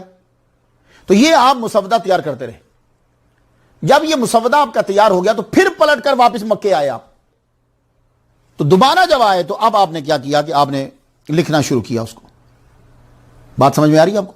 تو اس کے لیے آپ کیا کرتے, پہلے غسل کرتے, پھر 2 نفل پڑھتے, پھر اس کے بعد استخارہ کرتے. استخارہ کرنے کے بعد اب آپ باب اور حدیث جو ہے وہ لکھ دیتے. پہلے سے آپ کے پاس یہ مسودے میں موجود ہیں لیکن اس میں سے آپ چن کر لکھ رہے ہیں. بات کو سمجھ نہیں؟ تو اب حدیثیں لکھی, زیادہ تر آپ نے مکے میں حدیثیں بیٹھ کر لکھی, حدیث جب لکھ دی. لیکن یہاں رک جائیے, آپ نے کیا عمل کیا؟ 7275 حدیثیں, ٹھیک ہے. اچھا 7275 حدیثیں لکھی تو اگر ہر حدیث پر استخارہ کیا ہے تو یہ 16 سال میں بھی نہیں ہو سکتا, 16 سال میں بھی نہیں ہو سکتا. تو پھر یہ کیا چکر ہے؟ تو پھر میں نے جو ریسرچ کی ہے وہ یہ ہے کہ 7275 حدیثوں میں سے مقرر نکال دی جائیں تو 4000 بچتی ہیں. تو ہو سکتا ہے کہ آپ صرف ایک حدیث پر, وہ چاہے جتنی بار مرضی آئے, پہلی دفعہ اس کے اوپر آپ غسل فرماتے پہلے, پھر 2 نفل پڑھتے, پھر اس کے بعد استخارہ کرتے, پھر اس کے بعد اس کو جو ہے وہ آپ اس میں رقم کرتے, لکھتے. بات سمجھ میں آ گئی؟ تو اس لیے میں عرض کرنا چاہوں گا کہ پھر آپ نے کیا کیا ہوگا. یہ 4000 پہ فٹ بیٹھ رہی ہے بات. تو کیا کیا ہوگا آپ نے؟ 4000 مرتبہ غسل, 8000 آپ نے نوافل پڑھے, اور استخارہ کیا 4000 مرتبہ. تو میں ہاتھ جوڑ کے پوچھنا چاہتا ہوں لوگوں کو جو کہتے ہیں کہ ہر چیز بدعت ہے جو حضور نے نہ کی ہو یا حضور نے نہ کروائی ہو, تو مجھے کوئی آدمی بخاری کا ماننے والا یہ بتا سکتا ہے کہ بخاری شریف میں یہ لکھا ہو یا کسی صحابی نے ایسا کیا ہو یا حضور نے کہا ہو یا قرآن میں لکھا ہو کہ حدیث لکھتے ہوئے پہلے تم نے غسل کرنا ہے, پھر تم نے 2 نفل پڑھنے ہیں, پھر اس کے بعد تم نے استخارہ کرنا ہے, پھر تم نے حدیث لکھنی ہے. یہ بدعت ہے کہ نہیں ہے؟ بدعت کی تعریف میں آتا ہے کہ نہیں آتا؟ تو پھر اگر امام بخاری بدعتی ہیں تو پھر آپ بتا دیجئے کہ پھر حال کیا ہوگا باقی. تو یہ چیزیں سوچنا ہے. فرقہ ورائیت نہیں پھیلانی, دہشت گردی نہیں پھیلانی, لوگوں کو کافر بنا کے مارنا نہیں ہے. مسائل کو سمجھائیے کہ دیکھیے کہ اگر ہر چیز بدعت ہے جو حضور کے دور میں نہیں تھی یا صحابہ نے نہیں کی, تو پھر اتنا بتا دیجئے کہ کیا حضور نے کہا تھا کہ حدیث سے پہلے نہانا, حدیث سے پہلے غسل کرنا, نفل پڑھنا, اور جو ہے وہ روایت جو ہے وہ بیان کرنے سے پہلے جو ہے وہ استخارہ کرنا لکھنے سے پہلے؟ ایسا ہر چیز نہیں ہے. تو معلوم یہ ہوا کہ بدعت کر کے قوم کو گمراہ مت کرو. ہر چیز کے لیے یہ ضروری نہیں ہے کہ اس کے بارے میں لکھا ہو نام لے کر کے یہ کرو, نہیں. ہر چیز کے لیے یہ ہے کہ کیا منع کیا ہے کہ نہیں. منع ہونا, ثبوت منع کا ہونا چاہیے, منع کیا کہ نہیں. فرقہ ورائیت کو مت پھیلاؤ, لوگوں کو مت بانٹو, یہ نیک لوگوں ولیوں سے مت ہٹاؤ. دیکھیے کہ لوگ اکثر مزارات کے اوپر جب کبھی بم بلاسٹ ہوتا تھا, یہ ابھی داتا صاحب پہ جب ہوا لاہور کے اندر, تو سوروں نے شور مچا دیا, تو تقریر اور سپیکر کھول دیے. دیکھا اگر داتا صاحب میں کچھ ہوتا تو یہ بم کو روکتے نا, داتا صاحب میں کچھ ہوتا تو اتنے بندے مر گئے, جو زائرین آئے تھے ان کا کیا قصور تھا, قبروں میں کچھ نہیں ہوتا, مت ولیوں کے پاس جایا کرو. اتنے لوگوں نے اپنا ایمان چھوڑا, اتنے لوگ جو ہیں وہ ولی سے ہٹ گئے. یہ فرقہ ورائیت پھیلانے والوں نے اس جملے کو اتنا عام کر دیا. اب دیکھ لیجئے اب کیا ہوا ہے. آپ لوگ دیکھ رہے ہیں فیس بک پہ, آپ لوگ دیکھ رہے ہیں یوٹیوب پہ, آپ لوگ دیکھ رہے ہیں ٹی وی پہ, خانہ کعبہ کے اندر کرین گر گئی اور کتنے لوگ 65 کے قریب, میری جو تک جو رپورٹ پہنچی 65 شہید ہو گئے, سینکڑوں زخمی ہو گئے. اب بتاؤ اگر تم فساد نہیں پھیلا رہے, دہشت گرد نہیں ہو, تم لوگ جو ہو وہ فتنہ و فساد پھیلانے والے نہیں, فرقہ ورائیت والے نہیں, تو اب بولو, اب بتاؤ کہ ولی تو چلو نہیں روک سکا, تو اللہ تعالیٰ نے کیوں اتنے بندے اپنے گھر کے اندر مروا دیے؟ پھر اللہ بھی کچھ نہیں کر سکتا. کرین جو گر گئی ہے, کتنے بندے جو ہیں وہ شہید ہو گئے ہیں, تو اللہ تعالیٰ نے اپنے زائرین کو یوں شہید کروا دیا. اللہ تعالیٰ اپنے گھر کے اندر کرین کو نہ روک سکا.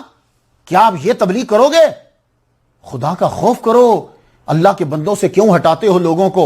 اور یہ جو ولیوں کے جو دشمن ہیں, اولیاء کے جو دشمن ہیں, یہ کوئی بات ہاتھ سے جانے نہیں دیتے.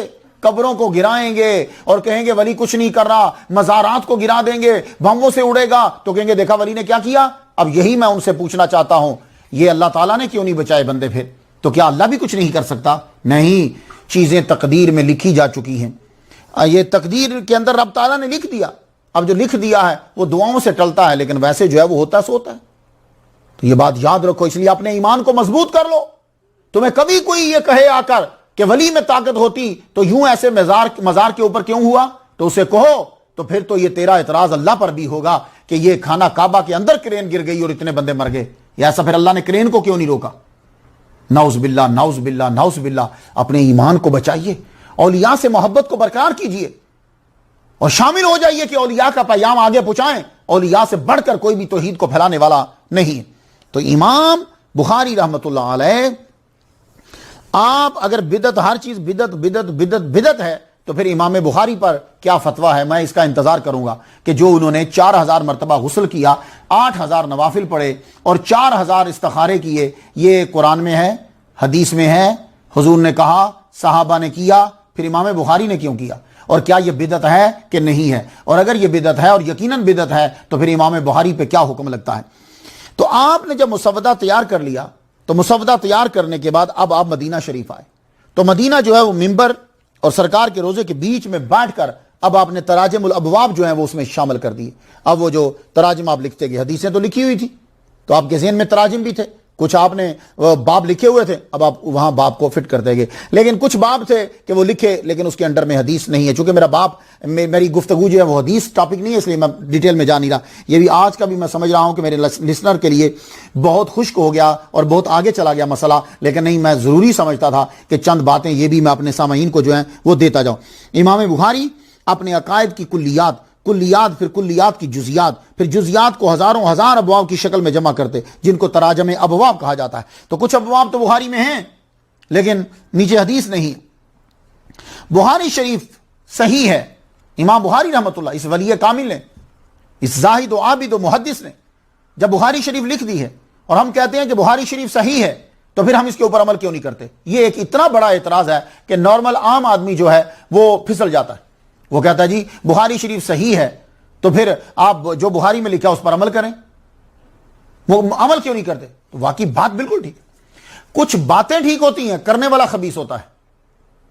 باتیں ٹھیک ہوتی ہیں, کرنے والے کے مائنڈ کے اندر خباثت ہوتی ہے. جیسے حضور صلی اللہ علیہ وآلہ وسلم کے ظاہری دور کے اندر کافر آ کے کہتے تھے, او مسلمانوں, تم کہتے ہو حرمت علیکم المیتۃ والدم ولحم الخنزیر, یہ مردار حرام ہے. مردار اسے کہتے ہیں جس کو اللہ نے مارا ہے, تو جسے اللہ مارے وہ حرام, اور جس کو تم خود مارتے ہو وہ حلال. یہ تمہارا کون سا مذہب ہے؟ تو جو نئے مسلمان ہوتے تھے پریشان ہو جاتے تھے. اور یہی حال ہی میں آج کل ہوتا ہے کہ یہ بڑے چلاک لوگ ہوتے ہیں, فرقہ وارائیت پھیلانے والے اور دہشت گرد اور فساد پھیلانے والے, یہ بڑے چلاک ہوتے ہیں. یہ تمہیں تمہارے عقیدے سے ہٹانے کے لیے وکیلوں کی طرح جملے ڈھونڈ کے رکھتے ہیں. قاتل کا وکیل سچا تو نہیں نہ ہوتا, لیکن وہ قاتل کو چھڑا کے لے جاتا ہے. تو ان جملوں کے پیچھے خباثت جو ہے وہ چھپی ہوتی. اب کہتے ہیں جی بخاری شریف صحیح ہے تو آپ لوگ جو ہے وہ عمل کیوں نہیں کرتے؟ بھائی دیکھو, بخاری شریف صحیح ہے اس کا مطلب کیا ہے؟ آج سب لوگ اس کو ذہن نشین کر لیجئے. اب آپ دیکھیے, آپ کسی ہوٹل پہ جاتے ہیں, حلال ہوٹل پہ 10 کھانے بنے ہیں, 10 کے 10 صحیح ہیں, تو کیا آپ 10 کے 10 کھائیں گے؟ بولیے, حیدرآباد والوں, انڈیا والوں, بمبئی والوں, دہلی والوں, پاکستان والوں, بنگلہ دیش والوں, بولو. تم کسی ہوٹل میں گئے اور ہوٹل میں 100 قسم کے کھانے پڑے ہوئے ہیں, سارے کھاؤ گے؟ ہوٹل والا کہہ رہا ہے کہ سب صحیح ہیں, اور تم نے بھی کہا سب صحیح ہیں, تو سب کھاؤ گے؟ نہیں, سب نہیں کھاؤ گے نا. تو پھر صحیح کا ترجمہ کیا ہوتا ہے؟ تو خدا کا واسطہ کچھ تم بھی ٹائم نکالو اپنے دین کو سمجھنے کے لیے. اب سن لو صحیح کا مطلب کیا ہے. بھائی دیکھو, بخاری شریف صحیح ہے اس کا مطلب یہ نہیں ہے کہ جس طرح قرآن میں ہر آیت لکھی ہے اور اس پر عمل ضروری ہے, اسی طرح بخاری میں جو لکھا ہو اس پر عمل ضروری ہے. یہ اس کا مطلب نہیں ہے. بخاری شریف صحیح ہے کا مطلب یہ ہے کہ باقی جو کتب لکھی گئی تھی اس کے اندر کمزور اور ضعیف حدیثیں جو ہیں وہ زیادہ ہیں, اور بخاری شریف کے اندر ضعیف حدیثیں کم ہیں. یہ ہے مطلب صحیح کا. یہ مطلب نہیں ہے کہ جو حدیث اس کے اندر لکھی اس کے اوپر عمل کرو. وہ کیوں؟ اس لیے کہ امام بخاری رحمۃ اللہ علیہ کو صحیح 1,00,000 حدیثیں یاد تھی, تو آپ نے بخاری میں کتنی لکھی ہیں؟ 4,000. کتنی لکھی ہیں؟ 4,000. اور کتنی چھوڑی ہیں باقی؟ 96,000. لیکن 7,275 مقرر نکال دیں تو پھر 4,000 بچتی ہیں نا. تو 7,275 لکھی, بچی کتنی؟ 92,725. تو وہ 92,725 کدھر ہے؟ اس پر عمل کون کرے گا؟ بس یہ ہے میرا آپ سے سوال.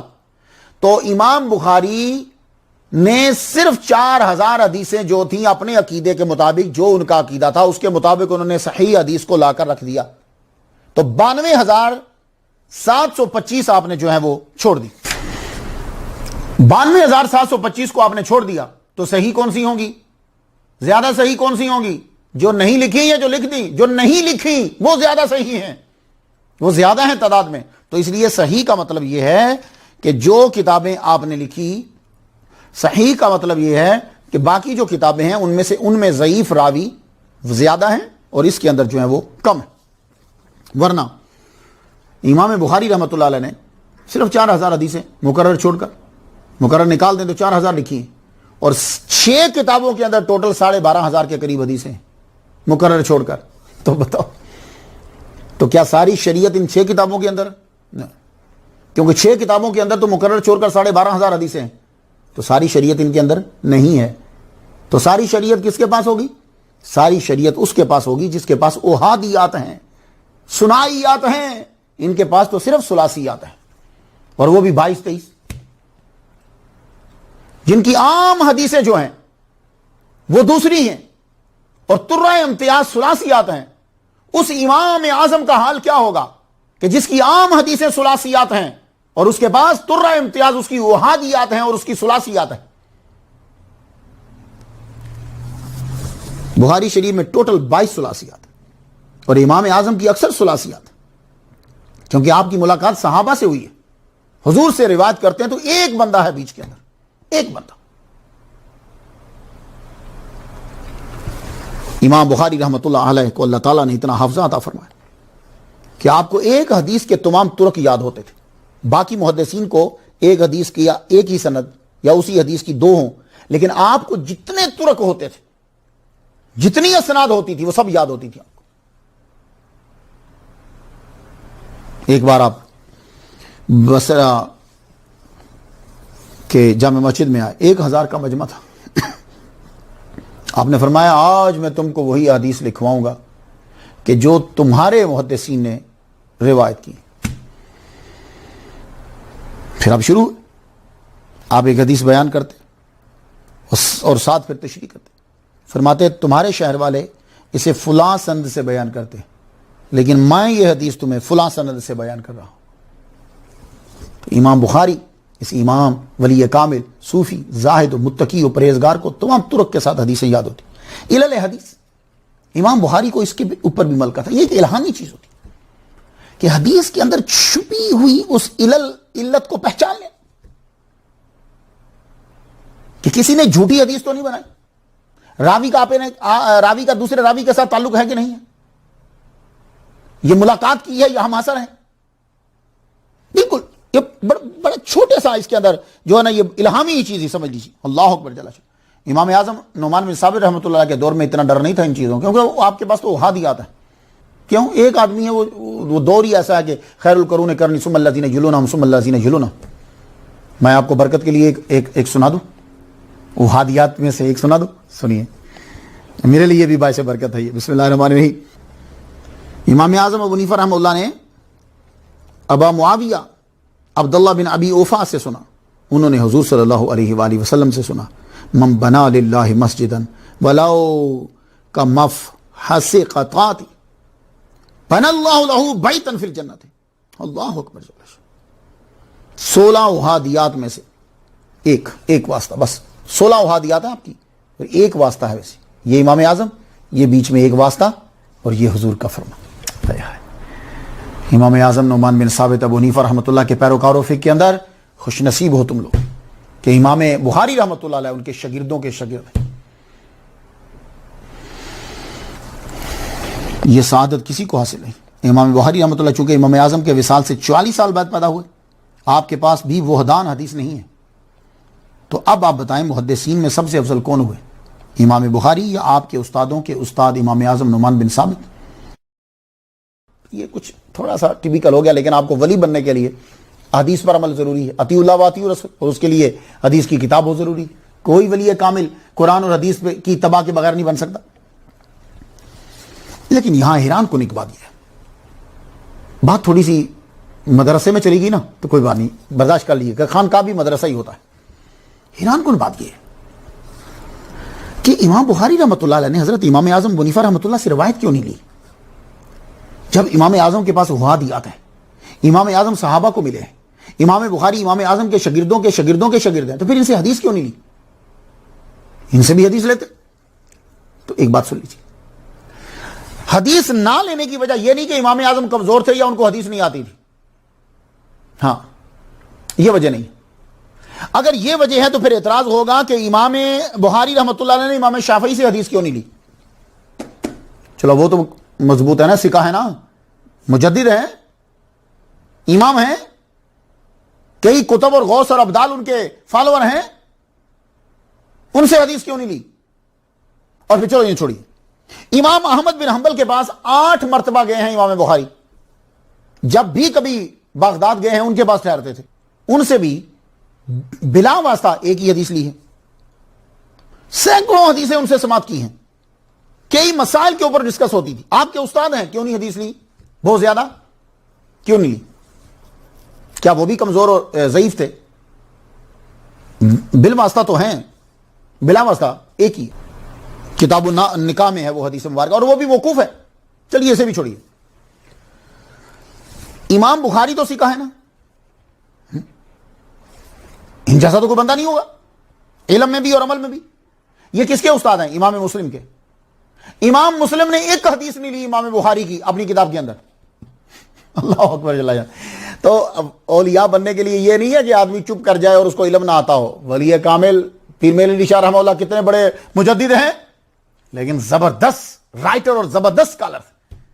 تو آپ نے تصوف میں جانا ہے تو علم بھی ضروری ہے، اور یہ بھی بڑا ضروری ہے تاکہ آپ فرقہ وارائیت پھیلانے والوں اور دہشت گردوں کو جواب دے سکیں جو مزارات کو گراتے ہیں.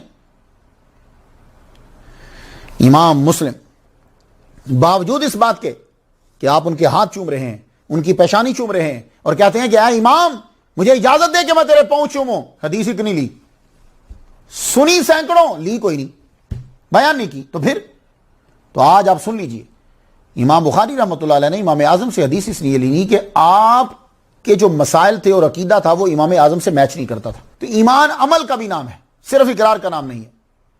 تو اگر کوئی آدمی عمل نہیں کرتا تو وہ مسلمان ہی نہیں ہے. یہ نتیجہ نکلتا آپ کے. اور اسی لیے آپ نے کتاب الایمان کے اندر آپ باب دیکھیے، سارے باب آپ کے اسی دلائل کے اوپر ہی. ایمان بڑھتا ہے، ایمان کم ہوتا ہے، حج بھی ایمان ہے، یہ بھی ایمان ہے، وہ ایمان، ہر عمل کو ایمان کے اندر اٹیچ کرا انہوں نے. میری بات آپ سمجھ رہے ہیں نا؟ امام بخاری رحمۃ اللہ علیہ ایک زبردست صوفی ہیں، عابد ہیں. آپ نے پوری زندگی کالا کالا رسول اللہ صلی اللہ علیہ وسلم کے سننے سنانے لکھنے لکھانے میں گزار دی. آپ کی پوری زندگی مکمل صوفیانہ ہے، زہد، تقوی، تصوف، ریاضت، عاجزی، انکساری. تبھی تو میں نے ان کو چنا تاکہ میں بتاؤں ان کو کہ جو بخاری پڑھنے والے ہیں، جو کتابیں پڑھنے والے ہیں، جو علم پڑھنے والے ہیں، جو مدرسہ میں جانے والے ہیں، جو دیکھیں کہ یہ عالم باعمل ہوتے تھے. اب ذرا سنیے امام بخاری کے بارے میں کیا خیال ہوگا، ذرا آنکھیں بند کر کے سوچیے تو صحیح. امام مسلم جیسا آدمی اگر ان کے پاؤں چومنے کی خواہش کا اظہار کر رہا ہے تو بخارا میں عالم کیا ہوگا.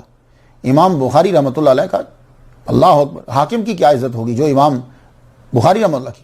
لیکن آپ نے اپنے طلباء کو ساتھ لیا، لیکن لگے چلو یار آؤ ذرا سرائے ایک بنا دیں. سرائے مینز ان مینز ہوٹل، جیسے آج کل ہوٹل ہوتے ہیں ایسی، ہوٹل ہوتے ہیں ایسی. یار مسافر آتے ہیں تو ان کے رہنے کے لیے جگہ بنا دیں. آپ نے اپنے طلباء کو لیا، خدام کو لیا، جا کے بنانے لگے اور خود بھی شامل ہو گئے. خود اینٹیں لگا رہے ہیں، خود کام کر رہے ہیں. شاگرد آگے بڑھ کے کہنے کا حضور مجھے دیجیے، میں گارا لگاؤں، میں اینٹیں لگاؤں، میں پتھر لگاؤں. فرمان لگے نہیں، یہ تکلیف مجھے نفع بخشے گی قیامت کے دن. تقریباً 100 کے قریب بندے ہو گئے. جب ساروں کو دیکھا تو اور بھی آگے سرائے ان بنانے لگے. بنا رہے ہیں تو آپ نے ایک گائے کا حکم دیا کہ گائے کو ذبح کیا جائے. 35 کلو گرام جو ہے وہ آٹا منگوایا گیا، روٹیاں پکی اس کی.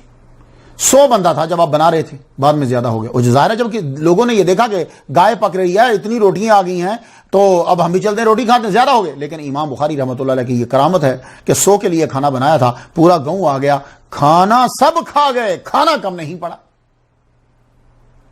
یہ ہے ایک صوفی کا عمل. دوسروں کا خیال رکھنا یہ تصوف کا اہم سبق ہے. صوفی جو ہوتا ہے وہ دوسروں کا خیال رکھتا ہے. وہ کسی کی زمینوں پہ قبضہ نہیں کرتا, وہ کسی کو دکھ نہیں دیتا, وہ خود بھوکا رہتا ہے, خانقاہ میں روٹی دوسروں کو کھلاتا ہے. تو دوسروں کا خیال رکھنا یہ تصوف کا, تو یہ چیز ہم امام بخاری رحمۃ اللہ علیہ میں دیکھتے ہیں. حدیث کے لیے مختلف ممالک کا آپ دورہ کرتے تھے اور آپ کے ساتھ بندے ہوتے تھے, شاگرد بھی آپ کے ساتھ رہتے تھے. ایک مرتبہ کہیں آپ جا رہے تھے اور آپ کے ساتھ کچھ چیزیں ایسی ہوتی تھی جو آپ رستے میں لکھتے جاتے تھے. ایک جگہ آپ رکے تو آپ کو رات کو اٹھ کر 15 مرتبہ دیا جلانا پڑا, 15 مرتبہ اس کو بجھایا, 15 مرتبہ آپ نے مسودہ دیکھا. وہ بار بار یاد آ جاتی کوئی چیز ہے وہاں لکھ دوں. میں خود میرے ساتھ ایسا ہوتا ہے, میں لیٹتا ہوں بند کر کے پھر اٹھ جاتا ہوں, پھر لکھنے لگ جاتا ہوں, پھر کچھ چیز یاد آتی ہے پھر لکھنے لگ جاتا, کیونکہ وہ چیز اس وقت نکل گئی تو دوبارہ آتے ہوئے اسے دیر لگے گی. تو آپ اٹھے لکھے, اٹھے پھر لکھی. صبح اٹھ کے تذکرہ کرنے لگے تو اپنے شاگرد سے کہہ رہے کہ رات تو 15 مرتبہ میں اٹھا ہوں, دیا جلایا اس بات کو مکمل کرنے کے لیے. تو شاگرد کہنے لگے استاد جی تو مجھے اٹھا لیتے نا. کہنے لگے نہیں, تو ینگ ہے, تو جوان ہے, جوان کو نیند گہری آتی ہے. تو میں نے کہا کہیں تیری نیند خراب نہ. یار یہ لوگ کدھر گئے ہیں, یہ کہاں ہیں یہ لوگ, تیری نیند نہ خراب ہو جائے, کیونکہ جوان آدمی گہری نیند, ہم تو بڈھے ہیں. اللہ سخاوت تصوف کے اندر یہ اہم رکن ہے. ولی سخی ہوگا, ولی بخیل نہیں ہوتا. اور اگر آپ دیکھو کہ کوئی آدمی ولایت کا دعویٰ کر رہا اور ہے بخیل, ہٹ جو اسے, وہ ولی نہیں ہے. ولی سخی ہوتا ہے, اس کے پاس جو آئے گا وہ پہلے دوسروں کو دے گا. میرا نبی کیا سکھا گیا تھا؟ آپ نے اپنی بیٹی فاطمہ کے چھالے دیکھنے کے باوجود غلام نہیں دیا. بیٹی کے ہاتھوں پہ چھالے پڑ گئے ہیں بی بی فاطمہ کے, اور مانگ رہی ہیں کہ ابا حضور کوئی غلام دے دو. کہا کہ بیٹی وہ دوسروں کو کیسے چھوڑ دوں, دوسروں کو کیسے چھوڑ دوں, ان کو زیادہ ضرورت ہے. بیٹی تجھے میں ایک چیز بتا دیتا ہوں, جب تو دن کو کام کر کے تھک جائے, بستر پہ لیٹے, سبحان اللہ پڑھ لیا کر 33 مرتبہ الحمدللہ پڑھ لیا کر, اور 34 مرتبہ اللہ اکبر پڑھ لیا کر. اللہ تعالیٰ تیری تھکاوٹ کو دور کر. یہ اسلام کدھر ہے, یہ اسلام کہاں ہے؟ یہ صوفی سکھاتے ہیں, صوفی یہ سکھاتا. تو جس کے اندر آپ کو بخیلی نظر آئے اسے ہٹ جاؤ, وہ صوفی نہیں ہے. امام بخاری رحمۃ اللہ علیہ, اس لیے امام شافعی رحمۃ اللہ صحیح کہا, جو عالم, اگر عالم ولی نہیں ہے تو پھر کوئی بھی ولی نہیں, کیونکہ جاہل کو رب اپنا دوست نہیں بناتا. سخاوت, ولایت اور سخاوت کا چولی دامن کا ساتھ ہے. حضرت امام بخاری رحمۃ اللہ علیہ مال جو ہے وہ کیسے کرتے تھے, یہ اسے مزاربت کہتے ہیں. وہ کیا ہوتی ہے کہ پیسے آپ کے ہوتے ہیں, مال خرید کے دے دیتے ہیں, دوسرے کی محنت ہوتی ہے, وہ آدمی پھر جو منافع ہوتا ہے وہ جیسے آپ کی ڈیل ہوتی ہے وہ پھر آگے آپ ایک ایک دن میں 300 دراہم جو ہے وہ اللہ کی راہ میں تقسیم کر دیں. اور جو آپ کے بزنس سے پیسے آتے تھے وہ سارے پیسے طلباء, علماء, غرباء پہ تقسیم ہوتے تھے. وہ سارے ٹوٹل پیسے, شادی تو آپ نے کری نہیں تھی, سارے پیسے غرباء پہ, طلباء پہ تقسیم ہوتے تھے. جو آپ کے بزنس کے پیسے آتے تھے, آپ ٹھیک ٹھاک امیر آدمی تھے, سارے پیسے آپ کے جو ہیں ان پہ خرچ. اللہ اکبر جل شانہ.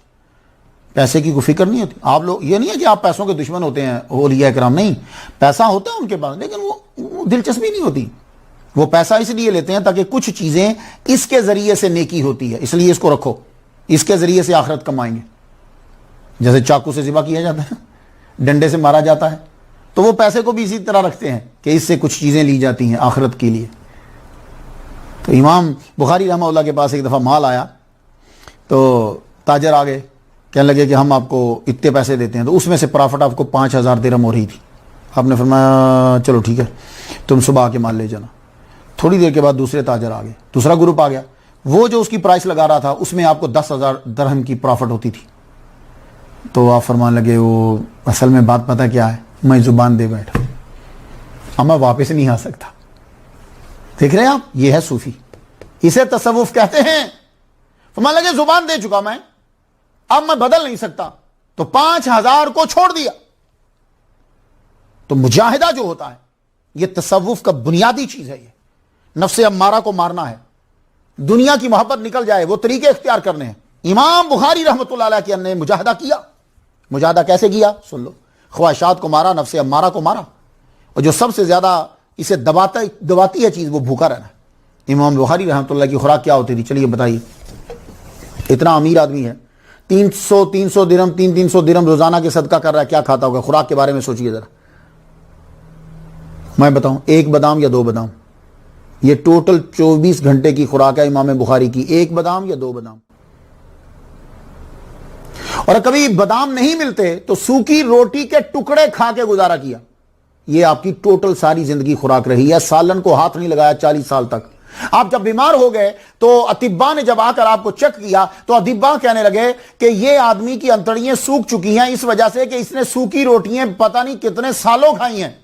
تو امام بخاری فرمانے لگے ہاں 40 سال سے میں نے سالن کو ہاتھ نہیں لگایا، میں سوکھی روٹیاں کھاتا رہا ہوں. لو یہ ہے. اب کوئی اعتراض اگر کرتا ہے جی وہ صوفی جو ہیں وہ روٹی بہت کم کھاتے تھے، وہ اتنے روزے رکھتے تھے، بھوکے رہتے تھے، یہ مجاہدہ، تو امام بخاری پہ کیا اعتراض کرو گے؟ 40 سال تک سالن کو ہاتھ میں لگا، سوکھی روٹی کے ٹکڑے کھائے ہیں. تو اللہ کے بندوں پر آزمائش تو آتی ہے. کس پہ ہے آزمائش نہیں آئی؟ اللہ تعالیٰ جس کا درجہ بڑھانا چاہتا ہے، جس کو پختہ کرنا چاہتا ہے، جسے مقام دینا چاہتا ہے، اسے پھر تکلیف دے کے ٹھوک بجا کے پھر اسے دیکھتا ہے. آپ لوگ بھی تو اپنے برتن کو آگ کی گرمی دے کر ٹھوک بجا کے دیکھتے ہو نا، پکا کرتے ہو. تو اللہ بھی پکا کرتا. 250 ہجری کی بات ہے کہ آپ کی عمر 56 سال تھی، آپ نیشا پور میں چلے گئے. نیشا پور، وہاں کے لوگوں نے 2-3 منزلیں آگے بڑھ کر، تب منزلیں ہوتی تھی، آدمی ادھر رکا ادھر رکا ادھر رکا، جیسے آپ کا اسٹیشن کہہ لیجیے، اسٹیشن لیکن لانگ ہوتے ہیں، وہ منزل تھوڑی سی چھوٹی ہوتی تھی، ادھر رکے ادھر رکے ادھر رکے. 2-3 منزل شہر سے ہٹ کر باہر آ کر امام بخاری رحمۃ اللہ علیہ کا استقبال کیا نیشا پور والوں نے. محدث نیشا پور محمد بن یحییٰ زوہلی پیش تھے. امام بخاری رحمۃ اللہ علیہ کا درس شروع ہو گیا، اور جب امام بخاری رحمۃ اللہ کا درس شروع ہوا باقی سب کے مدرسے خالی ہو گئے. اب نیشا پور کے اندر یہ تو نہیں نا کہ سارا وہاں ہو کا عالم تھا، بڑے بڑے محدث تھے وہاں. سارے طلباء بھاگ کر امام بخاری کے لیکچر میں آ گئے. 1 دن 2 دن 3 دن گزر گئے، سب کے مدرسوں میں ہو کا عالم، کوئی بندہ نہیں ہے، سب سن رہے ہیں تو امام بخاری کو سن رہے ہیں. تو یہاں تصوف کی ضرورت پڑتی ہے. اب اگر امام بخاری کو سن رہے ہیں تو حدیثی کو تو سن رہے ہیں، تو ٹھیک ہے، سننے گئے تو جانے دو. لیکن نہیں، انہوں نے کہا بھائی کچھ یہ تو بڑا مسئلہ ہے. امام بخاری تو چھا گئے، کیا کریں؟ کہا چلو کسی بندے کو لے کر آؤ. ایک بندے کو اٹھایا. یہ بندے اکثر مجمع میں شرارت بازی کے لیے آتے ہیں، خدا تعالیٰ ان کو ہدایت دے. وہ بندہ، اس کو کیا سکھایا؟ کہنے لگے کہ تم کھڑے ہو کر صرف وہی مسئلے پوچھنا کہ جو امام بخاری کے اختلافی مسائل ہیں، تم نے بس اسی کا سوال کرنا ہے. تو جب یہ جواب دیں گے تو بیچ میں 2-3 بندے تیری ساتھ تائید کریں گے، او انہوں نے غلط کہا، انہوں نے غلط کہا، بس شور برپا ہو جائے گا. تو ہم نے آگے پوری ٹیم بنا لی ہوئی ہے. چلو اب وہ بندہ کھڑا ہوا. اس دور کے اندر ایک سوال چل رہا تھا. وہ سوال کیا تھا؟ کچھ سوال ہوتے ہیں وہ بڑے مشہور ہوتے ہیں اور جہاں جاؤ وہی چلتے ہیں. جیسے میں امریکہ میں جب مختلف اسٹیٹ میں جاتا ہوں یہی سوال پوچھتے ہیں، جی مارگیج کے بارے میں کیا ہے، کنوینئنس اسٹور پہ کام کر سکتے ہیں، یہاں شراب جو ہے وہ بھیج سکتے ہیں، جی چاند کا مسئلہ کیا. یہ بڑے مسئلے مشہور ہیں، یہ سارے وہ اگلے کو بھی پتا ہوتا ہے لیکن چیزیں لے رہا ہوتا وہ. تو کچھ سوال ایسے ہوتے ہیں کہ جو مشہور ہو جاتے ہیں. اس دور میں جو سوال مشہور تھا وہ یہ تھا کہ قرآن اللہ کی مخلوق ہے یا مخلوق نہیں ہے. اس دور میں یہ مشہور تھا. کیوں؟ کہ عباسی دور کے اندر معتزلہ کا اثر و رسوخ ہوا. اس کی وجہ سے امام احمد بن حنبل کو بھی مار پڑی، کئی لوگ کافر ہوئے، قتل ہوئے، مارے گئے، جیل میں گئے، صرف اسی وجہ سے. قرآن مخلوق ہے؟ وہ بندہ کھڑا ہو گیا امام بخاری سے پوچھنے لگا قرآن مخلوق ہے کہ نہیں؟ آپ نے منہ ادھر کر لیا. کہتا جی قرآن مخلوق ہے کہ نہیں؟ آپ نے منہ ادھر کر لیا. پھر وہ بولا قرآن شرارت بازی ہے. جب وہ جواب نہیں دے رہے تو چپ کر جاؤ. جب اس نے اصرار کیا تو امام بخاری رحمۃ اللہ علیہ فرمانے لگے قرآن اللہ کا کلام غیر مخلوق اور بندوں کے افعال مخلوق ہیں اور امتحان لینا بدعت ہے. آپ نے جواب دے دیا. لیکن انہوں نے مشہور کر دیا، نہیں نہیں نہیں نہیں، امام بخاری نے کہہ دیا کہ قرآن کے الفاظ جو ہیں وہ مخلوق ہیں، قرآن کے الفاظ جو ہیں وہ مخلوق ہیں، قرآن کی تلاوت جو ہے وہ مخلوق ہے. لو جی وہ شور برپا ہو گیا. اور یہ شور برپا ہونا تھا تو پھر کیا ہوا کہ محمد بن یحییٰ زوہلی نے کہہ دیا یہ شخص اس شہر میں نہیں رہ سکتا. اب ان کا وہاں بڑا اثر و رسوخ تھا نیشا پور کے اندر، آپ لوکل مولوی تھے. تو امام مسلم اکیلے رہ گئے اور احمد رہ گئے. یہ دو جو تھے یہ دو رہ گئے. تو باقی سب کے سب نے آپ کا حلقہ جو ہے وہ چھوڑ دیا. جب چھوڑ دیا تو آپ ان کے پاس تشریف لائے. حضرت احمد رحمۃ اللہ علیہ آگے کہنے لگے حضور اس شخص کا بہت اثر و رسوخ ہے، آپ یہاں سے چلے جائیے. یہ چوتھا دن تھا. 5ویں دن امام بخاری رحمۃ اللہ علیہ، اللہ اکبر جل شانہ، 5واں دن ہوا. وَأُفَوِّضُ أَمْرِي إِلَى اللَّهِ إِنَّ اللَّهَ بَصِيرٌ بِالْعِبَادِ. یا اللہ تو جانتا ہے کہ میں نیشا پور میں نہ بڑا عالم بننے آیا نہ حاکم بننے آیا. یہ سب حسد کی وجہ سے ان لوگوں نے کیا ہے. میں اپنے وطن واپس چلا جاؤں گا. آپ نے داڑھی کو اپنے ہاتھوں میں پکڑ، اپنی مٹھی میں پکڑ لی تو پتہ یہ چلا کہ امام جو ہیں ان کی داڑھی جو ہے وہ آدھی انچ یا 1 انچ کی نہیں تھی. آپ کی داڑھی جو ہے وہ مٹھی تھی، تبھی مٹھی میں آئی.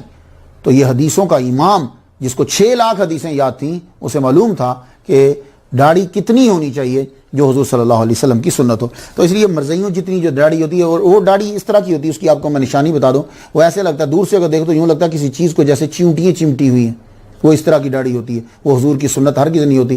وہ مرزائیوں کی، اب جتنے بھی بخاری کو ماننے والے ہیں، بخاری شریف ان کی جا کے داڑیاں دیکھ لو، یا تو لائنیں لگی ہوں گی، ٹیک کر کے لائن ہوگی، ادھر سے گئی ہوگی، چھوٹی سی داڑھی ہوگی، مرزائیوں کی طرح ہوگی، یا بالکل آدھی انچ یا 1 انچ ہوگی داڑھی. اسے داڑھی نہیں کہتے، وہ ایک دھوکہ ہے اور دل کو جھوٹی تسلی ہے. داڑھی امام بخاری رحمہ اللہ نے اپنی مٹھی میں داڑھی پکڑی، جسے امام اعظم فرماتے ہیں کہ 4 انگل جو ہے یہ واجب ہے. بخارا میں وہاں سے آپ چلے، اب آپ نشاپور سے بخارا کی جانب آپ بڑھے. بخارا کی طرف جب آپ چل پڑے، آج کے دور میں اگر کوئی کار کے ذریعے سے بخارا جاتا ہے نیشاپور سے تو 825 کلومیٹر جو ہے وہ یہ بنتا ہے. آپ کے شہر والوں کو جب معلوم ہوا کہ آپ اپنے واپس وطن میں تشریف لا رہے ہیں تو وہ لوگ جو ہیں وہ شہر سے باہر آئے. باہر آ کر انہوں نے کئی دن پہلے خیمے لگا لی کہ ہمارا امام جو ہے وہ ہمارے شہر میں آ رہا ہے. اللہ اکبر جل شانہ. وہاں جب خیمے لگا لی، آپ تشریف لائے، تو لٹرلی تاریخ لکھتی ہے کہ موتی آپ کے اوپر نشاور کیے گئے، دراہم نشاور کیے گئے آپ کے اوپر، اور پھر آپ کو اپنے جو ہے وہ بخارا میں لے کر گئے. اللہ اکبر. 3 میل دور آ کر جلوس نکال کر لے کر گئے بخارا شریف میں. امام بخاری نے یہ نہیں فرمایا کہ جلوس نکالنا بدعت ہے، یہ حرام ہے، ناجائز ہے. وہ سارے لوگ آپ کو جلوس کی شکل میں بخارا شریف میں جو بخارا میں لے کر گئے. بخارا میں آپ پہنچے، 5 سال آپ نے جم کر حدیث مبارکہ کا درس دیا. 90,000 کے قریب جو ہیں وہ آپ کے شاگرد جو دنیا میں امام بنے حدیث کے. تو حاسدین آپ کو پتا ہر جگہ ہوتے ہیں. حاسدین نے جو ہے وہ کان بھرنے شروع کر دی. اس دور میں جو بخارا کے والی تھے وہ عباسی بادشاہ کی طرف سے خالد بن احمد زحلی تھے. جب شروع ہوا 256 ہجری کا سال شروع ہو گیا.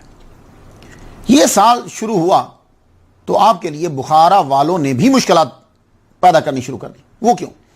یہ کئی چیزیں اثر انداز ہوتی ہیں، ایک نہیں.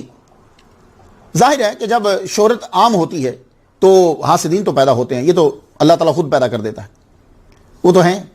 دوسرا یہ ہوتا ہے کہ کچھ اسباب ایسے ہوتے ہیں جو باہر سے داخل ہوتے ہیں. تو بخارا کے اندر امام بخاری رحمۃ اللہ علیہ کی جو مخالفت ہوئی، اس کا ایک عنصر وہ نشاپور کے اندر سے بھی آیا تھا. وہ کون تھے؟ وہی جو زحلی جو امام تھے، ان کا بھی دخل یہاں ہوا. ان کے فتاوا جو تھے وہ یہاں آتے تھے، اور وہ وہی چیز یہاں بھی پھیلاتے تھے کہ جناب یہ قرآن مجید کی تلاوت جو ہے اسے بھی مخلوق مانتے ہیں، کہ قرآن مجید کے الفاظ کو مخلوق مانتے ہیں. اب ایک بڑا مسئلہ کیا ہوا کہ چھوٹی چھوٹی چیزیں اکٹھی ہو کر بھی ایک بڑا مسئلہ بن جاتا ہے. بڑا مسئلہ کیا ہوا؟ وہ یہ ہوا کہ جو لوکل ملا، انہوں نے کہا بھائی اپنی تو مسئلہ خراب ہو گیا، اپنی تو دکان جو ہے وہ بند پڑ رہی ہے، بھائی ہمارے پاس تو کوئی آ نہیں رہا پڑھنے کے لیے. تو انہوں نے جا کر کان بھرے حاکم بخارا کے. حاکم بخارا جو ہے وہ اس وقت خالد بن احمد زحلی ہے، اس کے کان بھرے. اب دیکھیے مخالفت کے کئی طریقے ہوتے ہیں. سب سے بہترین طریقہ جو آج کل چل رہا ہے اور جو بڑے محتاط لوگ کرتے ہیں وہ کیا ہوتا ہے؟ پہلے جس کی مخالفت کرنی ہے اس کی تعریف کرو، تعریف کرنے کے بعد پھر اصل چیز جو ہے وہ بیان کر دو جو تمہاری اصل ہے. اس کا فائدہ کیا ہوتا ہے کہ لوگ سمجھتے ہیں بھائی یہ آدمی بڑا اچھا ہے، اگر یہ برا ہوتا تو یہ تعریف کیوں کرتا؟ تو جبکہ وہ جو تعریف بھی کر رہا ہے وہ خباثت کر رہا ہے. تو خبیث آدمی کی تعریف جو ہے وہ توہین سے بھی بدتر ہوتی ہے، یہ یاد رکھیے.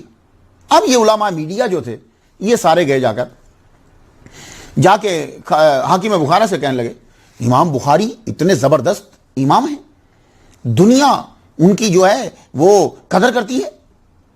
تو یہ حاکم چاہیے ان کو کہ وہ آپ کو بھی آ کر حدیث پڑھائیں، محل کے اندر آئیں، آپ پڑھیں اور آپ کے شہزادے پڑھیں. آپ کے شہزادوں کو ضرورت ہے کہ وہ یہ علم حاصل کریں. تو جو اس دور کے اندر مشہور علم ہوتا ہے ہر آدمی اسے حاصل کرنا چاہتا ہے. جیسے دیکھیے آج کے دور کے اندر کون سا علم مشہور ہے؟ کمپیوٹر کا. ہر آدمی آئی ٹی، کمپیوٹر. کیوں یہ مشہور ہے؟ اس دور میں علم الحدیث مشہور تھا. تو کہا بھائی آپ کے شہزادے جو ہیں وہ پڑھے. اب اس نے کہا واہ کیا بات کری. یہ ہوتے ہیں علماء میڈیا. یہ ایسی چیز کو جا کے ٹچ کرتے ہیں جہاں سے وہ ہٹ ہوتے ہیں. تو انہوں نے بڑی زبردست چیز کو ٹچ کر دیا, اب یہ ہٹ ہونے لگے.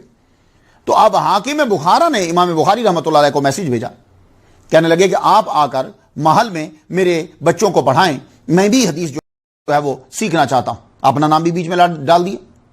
آپ نے پیغام بھیجا, دیکھو یہ جو حدیث ہے یہ میرے نبی صلی اللہ علیہ وآلہ وسلم کا علم ہے, آپ کے بیانات ہیں, تو میں امراء کے در پر جا کر علم کو ذلیل نہیں کرنا چاہتا. اب جب اس نے یہ کہا تو بڑی بے عزتی ہے حاکم کی. اب علماء میڈیا پھر داخل ہو گئے, کہنے لگے حضور ٹھیک ہے, اگر وہ نہیں آتے بات تو بڑی اچھی ہے, تو آپ اپنے شہزادوں کو وہاں بھیج دیں اور امام بخاری سے یہ کہہ دیں کہ بھائی ان کو اکیلے پڑھایا کریں, کیونکہ ان کو پتا تھا کہ یہ کام نہیں کریں گے. امام بخاری رحمۃ اللہ علیہ کو حاکم کا میسج پہنچا, کہنے لگا کہ ٹھیک ہے آپ نہ آئیں تو میرے بچے آپ کے پاس آ جائیں گے. جب میں اور میرے بچے آپ سے حدیث سماعت کر رہے ہوں تو اس وقت دربان ہمارے باہر کھڑے رہیں گے, کوئی عام آدمی نہیں آئے گا. امام بخاری رحمۃ اللہ علیہ نے فرمایا دیکھو علم میرے نبی کی میراث ہے, میں کسی ایک کے لیے خاص نہیں کرنا چاہتا, جس کا جی چاہتا وہ آئے, وہ آگے پڑھے, اور سب کے ساتھ تمہیں بیٹھنا پڑے گا بس. اب تو کیا ہے, اب وہ کام ہو گیا جس کا انتظار تھا علماء میڈیا کو, جس کا انتظار تھا. یہ علماء میڈیا کیا ہوتے ہیں, ان کا دین کے ساتھ کوئی تعلق نہیں ہوتا. کچھ لوگ علماء میڈیا کے مراد یہ نہیں ہوتا کہ جو میڈیا کا استعمال کرنے دین کو پھیلانے, نہیں. علماء میڈیا وہ ہوتے ہیں کہ وہ ہٹ ہونے کے لیے چیزوں کو ٹچ کرتے رہتے اور علماء حق کو تنگ کرتے رہتے. یہ انہیں میں کہتا ہوں. تو یہ لوگ جو ہیں اب یہ کامیاب ہو گئے. اب کیا ہوا کہ حاکم نے ان علماء کو اکٹھا کر لیا جنہوں نے مشورہ دیا تھا, انہوں اکٹھا کر کے اب کیا کرنا چاہیے. تو پتہ انہوں نے یہ کہا کہ دیکھو جب یہ تقریر کر رہے ہوں تو ان مسائل کو چھیڑ دیا جائے جو مسائل اختلافی ہیں. اب اختلافی مسائل کی ایک پرابلم یہ ہوتی ہے کہ خواہ وہ سچے بھی ہوں اور آپ کے دلائل سچے بھی ہوں, عوام تنگ آ جاتی ہے, عوام کی اپروچ وہاں تک نہیں ہوتی, تو وہ بکھلا جاتے ہیں.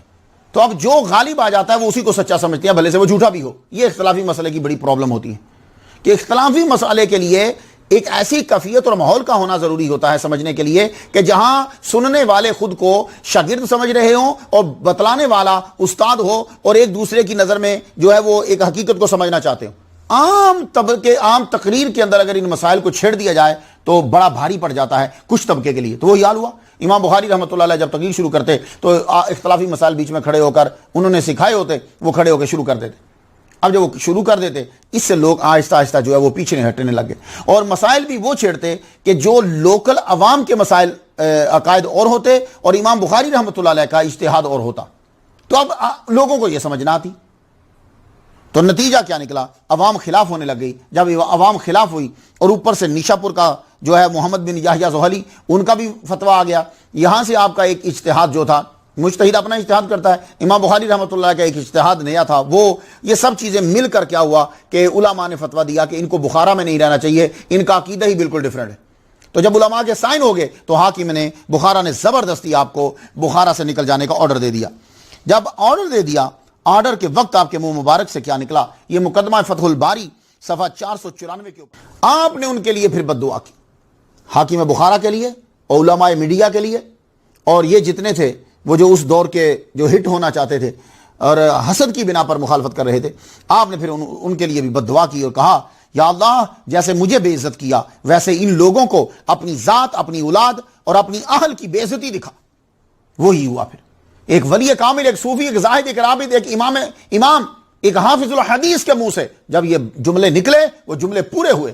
وہی حاکم بخارا کہ جس نے آپ کو بخارا سے نکالا تھا. یہ معلوم ہے کہ بخارا سے کس طرح نکلا.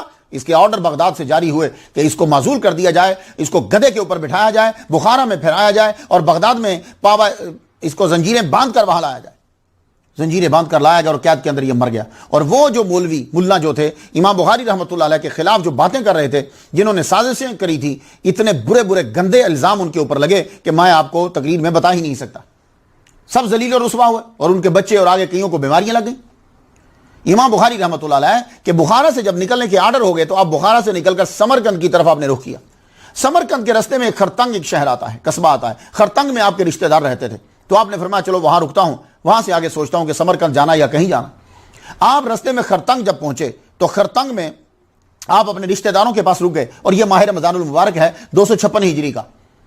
ماہ رمضان المبارک میں جب آپ یہاں رکے تو سمرقند والوں کو خبر پہنچی کہ امام بخاری تشریف لا رہے ہیں، تو سمرقند میں جو ہے وہ شور برپا ہوا. اب وہاں بھی کچھ نے مخالفت کی، کچھ حق میں ہوئے، لیکن ڈیسائیڈ نہ کر پائے کہ بلائیں کہ نہ بلائیں. رمضان المبارک جو ہے وہ پورا گزر گیا، خرطنگ کے اندر ہی گزر گیا. یہاں گزرا تو آخری دن ہے، آخری دن جب صبح عید تھی، آخری دن جو ہے وہ آپ کو میسج پہنچا کہ آپ بخارا سمرقند جو ہے وہ تشریف لے آئیں. تو آپ کے جو میزبان تھے غالب بن جبریل رحمۃ اللہ علیہ، وہ آپ کو لینے کے لیے آئے. آپ کو لینے کے لیے آئے تو آپ کو جب خبر ملی تو یکم شوال ہے. یکم شوال کو آپ نے امامہ شریف باندھا. اللہ اکبر جل شانہ. آپ کو پتا ہے کہ امامہ شریف جو ہے، ایک تو یہ امامہ ہے یہ جو ترکی باندھتے ہیں، مصری باندھتے ہیں، یہ امامے نہیں ہیں، یہ ٹوپی کی ایک ان کی اپنی بنائی ہوئی ایک شکل ہے. امامہ شریف جو ہے وہ پگڑی سرکار صلی اللہ علیہ وسلم جیسے باندھے، تو وہ امامہ شریف باندھا، موزے جو ہیں وہ پہنے، کپڑے آپ نے پہنے، ہاتھ آپ نے پکڑا غالب بن جبرائیل کا، ہاتھ پکڑ کر آپ چلنے لگے. 20 قدم ہی بمشکل چلے ہوں گے تو آپ کی کمزوری کی وجہ سے سانس آپ کا پھول گیا. آپ واپس پلٹے اور لیٹ گئے. جب آپ لیٹے تو لیٹتے ساری آپ نے دعائیں کچھ پڑھی، لا الہ الا اللہ محمد رسول اللہ کلمہ شریف آپ نے پڑھا. پڑھنے کے بعد اسی وقت ہی لیٹتے آپ کی روح جو ہے وہ کف سے انصری سے پرواز کر گئی.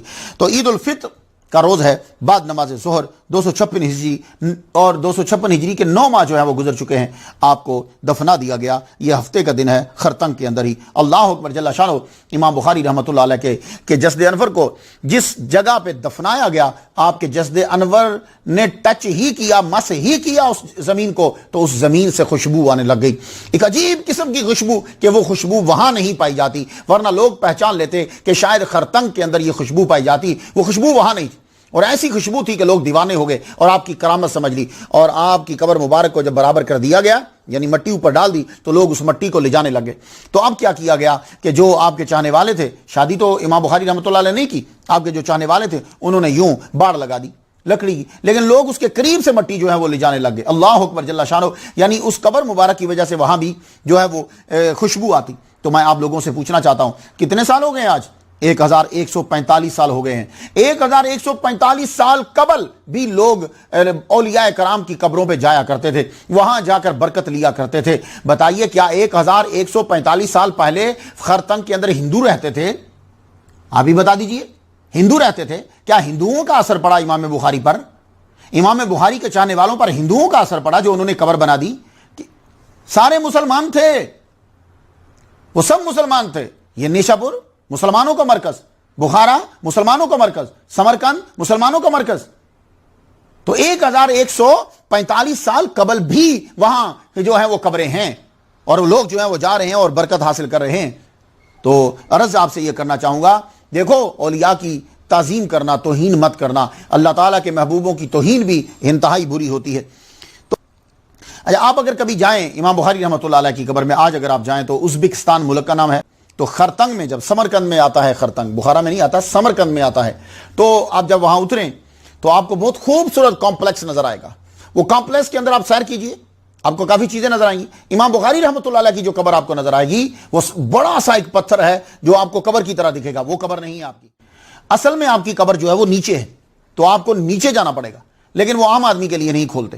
عام لوگ. امام بخاری رحمۃ اللہ علیہ کو 1 سال جب گزر گیا وفات کے بعد، تو سمرقند میں قحط پڑ گیا. قحط پڑا تو لوگ جو ہے اللہ سے مانگ، اللہ بارش دے دے، اللہ بارش دے دے، تو اللہ سے بغیر وسیلے سے مانگ رہے ہیں بارش، بغیر وسیلے سے بارش نہیں ہو رہی. اس لیے حضرت عمر رضی اللہ تعالیٰ عنہ جب کبھی بارش مانگتے تھے تو کہتے تھے، اللہ حضور پاک صلی اللہ علیہ وسلم کے چچا حضرت عباس کا صدقہ ہمیں بارش عطا فرما دے. تو وسیلے سے دعا مانگنا یہ حرام، شرک، بدعت نہیں ہے. ہاں سیاسی پالیسی ہو سکتی ہے.